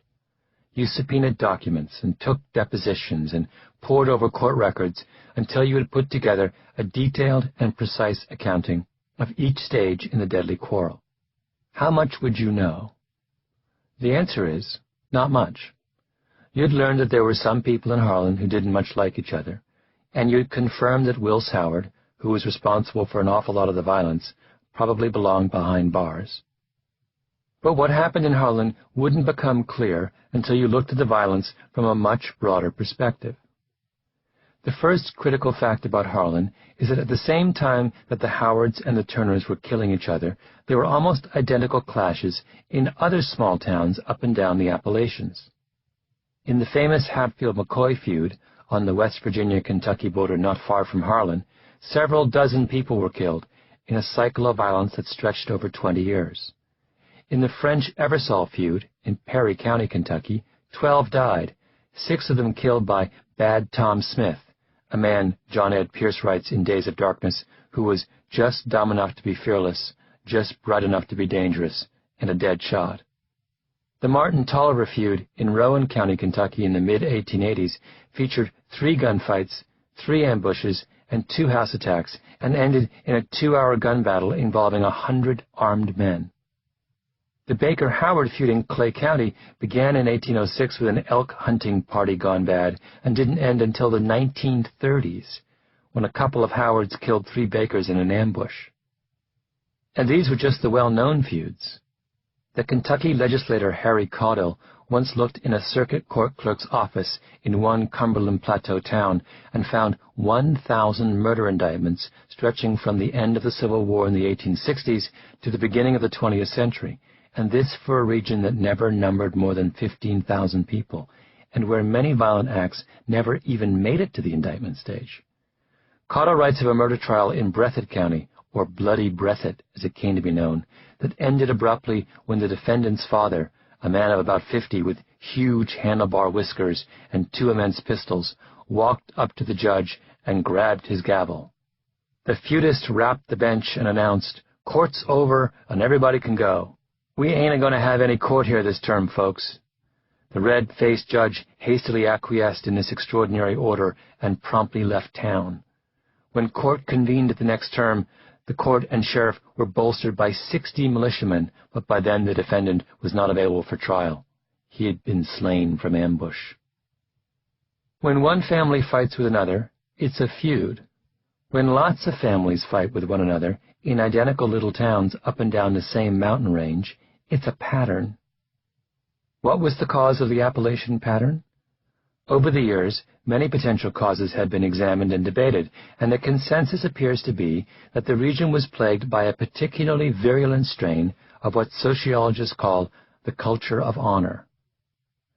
Cultures of honor tend to take root in highlands and other marginally fertile areas, like Sicily or the mountainous Basque regions of Spain. If you live on some rocky mountainside, the explanation goes, you can't farm. You probably raise goats or sheep, and the kind of culture that grows up around being a herdsman is very different from the culture that grows up around growing crops. The survival of a farmer depends on the cooperation of others in the community, but a herdsman is off by himself. Farmers also don't have to worry that their livelihood will be stolen in the night, because crops can't easily be stolen, unless, of course, a thief wants to go to the trouble of harvesting an entire field all on his own. But a herdsman does.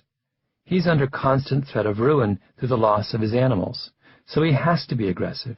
He has to make it clear through his words and deeds that he's not weak. He has to be willing to fight in response to even the slightest challenge to his reputation, and that's what the culture of honor means. It's a world where a man's reputation is at the center of his livelihood and self-worth. The critical moment in the development of the young shepherd's reputation is his first quarrel, the ethnographer J.K. Campbell writes, of one herding culture in Greece. Quarrels are necessarily public. They may occur in the coffee shop, the village square, or most frequently on a grazing boundary, where a curse or a stone aimed at one of his straying sheep by another shepherd is an insult which inevitably requires a violent response. So why was Appalachia the way it was? Because of where the original inhabitants of the region came from. The so-called American backcountry states, stretching from the Pennsylvania border south and west through Virginia and West Virginia, Kentucky and Tennessee, North Carolina and South Carolina, and the northern end of Alabama and Georgia, were settled overwhelmingly by immigrants from one of the world's most ferocious cultures of honor.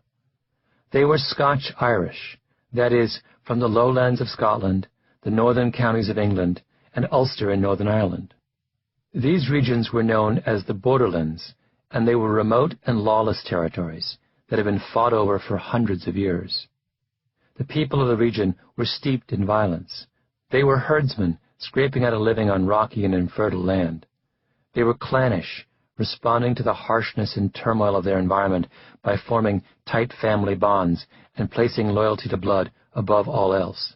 And when they emigrated to North America, they moved into the American interior, to remote, lawless, rocky, and marginally fertile places like Harlan that allowed them to reproduce in the New World the culture of honor that they had created in the Old World. To the first settlers, the American backcountry was a dangerous environment, just as the British borderlands had been, the historian David Hackett Fisher writes in Albion Seed. Much of the Southern Highlands were debatable lands, in the border sense of a contested territory without established government or the rule of law. The borderers were more at home than others in this anarchic environment, which was well suited to their family system, their warrior ethic, their farming and herding economy, their attitudes towards land and wealth, and their ideas of work and power. So well adapted was the border culture to this environment that other ethnic groups tended to copy it. The ethos of the North British borders came to dominate this dark and bloody ground, partly by force of numbers, but mainly because it was a means of survival in a raw and dangerous world. The triumph of the culture of honor helps to explain why the pattern of criminality in the American South has always been so distinctive. Murder rates are higher there than the rest of the country, but crimes of property and stranger crimes, like muggings, are lower. As the sociologist John Shelton Reed has written, the homicides in which the South seems to specialize are those in which someone is being killed by someone he, or often she, knows, for reasons both the killer and victim understand. Reed adds, the statistics show that the Southerner who can avoid arguments and adultery is as safe as any other American, and probably safer. In the backcountry, violence wasn't for economic gain. It was personal. You fought over your honor. Many years ago, the Southern newspaperman Harding Carter told the story of how, as a young man, he had served on a jury. As Reed describes it, the case before the jury involved an irascible gentleman who lived next door to a filling station. For several months, he had been the butt of various jokes played by the attendants and the miscellaneous loafers who hung around the station despite his warnings and his notorious short temper. One morning, he emptied both barrels of his shotgun at his tormentors, killing one, maiming another permanently, and wounding a third. When the jury was polled by the incredulous judge, Carter was the only juror who recorded his vote as guilty. As one of the others put it, he wouldn't have been much of a man if he hadn't shot them fellows. Only in a culture of honor would it have occurred to the irascible gentleman that shooting someone was an appropriate response to a personal insult. And only in a culture of honor would it have occurred to a jury that murder, under those circumstances, was not a crime. I realize that we are often wary of making these kinds of broad generalizations about different cultural groups, and with good reason. This is the form that racial and ethnic stereotypes take. We want to believe that we are not prisoners of our ethnic histories. But the simple truth is that if you want to understand what happened in those small towns in Kentucky in the 19th century, you have to go back into the past. And not just 1 or 2 generations. You have to go back 2 or 3 or 400 years to a country on the other side of the ocean and look closely at what exactly the people in a very specific geographic area of that country did for a living. The culture of honor hypothesis says that it matters where you're from, not just in terms of where you grew up or where your parents grew up, but in terms of where your great-grandparents and great-great-grandparents grew up, and even your great-great-great-grandparents grew up. That is a strange and powerful fact. It's just the beginning, though, because upon closer examination, cultural legacies turn out to be even stranger and more powerful than that. In the early 1990s, two psychologists at the University of Michigan, Dov Cohen and Richard Nisbett, decided to conduct an experiment on the culture of honor. They knew that what happened in places like Harlan in the 19th century was, in all likelihood, a product of patterns laid down in the English borderlands centuries before. But their interest was in the present day. Was it possible to find remnants of the culture of honor in the modern era? So they decided to gather together a group of young men and insult them. We sat down and tried to figure out what is the insult that would go to the heart of an 18 to 20-year-old's brain, Cohen says. It didn't take too long to come up with asshole. The experiment went like this. The social science building at the University of Michigan has a long, narrow hallway in the basement lined with filing cabinets. The young men were called into a classroom, one by one, and asked to fill out a questionnaire. Then they were told to drop off the questionnaire at the end of the hallway and return to the classroom. A simple, seemingly innocent academic exercise. For half the young men, that was it. They were the control group. For the other half, there was a catch. As they walked down the hallway with their questionnaire, another man, a confederate of the experimenters, walked past them and pulled out a drawer in one of the filing cabinets. The already narrow hallway became even narrower. As the young man tried to squeeze by, the confederate looked up, annoyed. He slammed the filing cabinet drawer shut, jostled the young man with his shoulder, and in a low but audible voice, he said the trigger word, asshole. Cohen and Nisbett wanted to measure, as precisely as possible, what being called that word meant. They looked at the faces of their subjects and rated how much anger they saw. They shook the young men's hands to see if their grip was firmer than usual. They took saliva samples from the students, both before and after the insult, to see if being called an asshole caused their levels of testosterone and cortisol, the hormones that drive arousal and aggression, to go up. Finally, they asked the students to read the following story and supply a conclusion. It had only been about 20 minutes since they arrived at the party when Jill pulled Steve aside, obviously bothered about something. "What's wrong?" asked Steve. "It's Larry. I mean, he knows that you and I are engaged, but he's already made 2 passes at me tonight." Jill walked back into the crowd, and Steve decided to keep his eye on Larry. Sure enough, within 5 minutes, Larry was reaching over and trying to kiss Jill. If you've been insulted, are you more likely to imagine Steve doing something violent to Larry? The results were unequivocal. There were clear differences in how the young man responded to being called a bad name. For some, it didn't. But the deciding factor wasn't how emotionally secure they were, or whether they were an intellectual or a jock, or whether they were physically imposing or not. What mattered, and I think you can guess where this is headed, is where they were from. The young men from the northern part of the United States, for the most part, treated the incident with amusement. They laughed it off. Their handshakes were unchanged. Their levels of cortisol actually went down, as if they were unconsciously trying to diffuse their own anger. Only a few of them had Steve get violent with Larry. But the Southerners? Oh my. They were angry. Their cortisol and testosterone jumped. Their handshakes got firm. Steve was all over Larry. "We even played this game of chicken," Cohen said. "We sent the students back down the hallway, and around the corner comes another Confederate. The hallway is blocked, so there's only room for one of them to pass. The guy we used was 6'3", 250 pounds. He used to play college football. He was now working as a bouncer in a college bar. He was walking down the hall in business mode, the way you walk through a bar when you're trying to break up a fight. The question was, how close do they get to the bouncer before they get out of the way? And believe me, they always get out of the way. For the Northerners, there was almost no effect. They got out of the way 5 or 6 feet beforehand, whether they had been insulted or not. The Southerners, by contrast, were downright deferential in normal circumstances, stepping aside with more than 9 feet to go. But if they had just been insulted, less than 2 feet. Call a Southerner an asshole, and he's itching for a fight. What Cohen and Nesbitt were seeing in that long hall was the culture of honor in action. The Southerners were reacting like Wicks Howard did when little Bob Turner accused him of cheating at poker. That study is strange, isn't it? It's one thing to conclude that groups of people living in circumstances pretty similar to their ancestors act a lot like their ancestors. But those Southerners in the hallway study weren't living in circumstances similar to their British ancestors. They didn't even necessarily have British ancestors. They just happened to have grown up in the South. None of them were herdsmen, nor were their parents herdsmen. They were living in the late 20th century, not the late 19th century.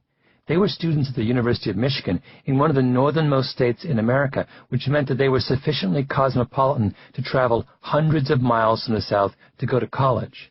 And none of that mattered. They still acted like they were living in 19th century Harlan, Kentucky. Your median student in these studies comes from a family making over $100,000, and that's in $1990, Cohen says. The Southerners we see this effect with aren't kids who come from the hills of Appalachia. They're more likely to be the sons of upper-middle management Coca-Cola executives in Atlanta. And that's the big question. Why should we get this effect with them? Why should one get it hundreds of years later? Why are these suburban Atlanta kids acting out the ethos of the frontier? Cultural legacies are powerful forces. They have deep roots and long lives.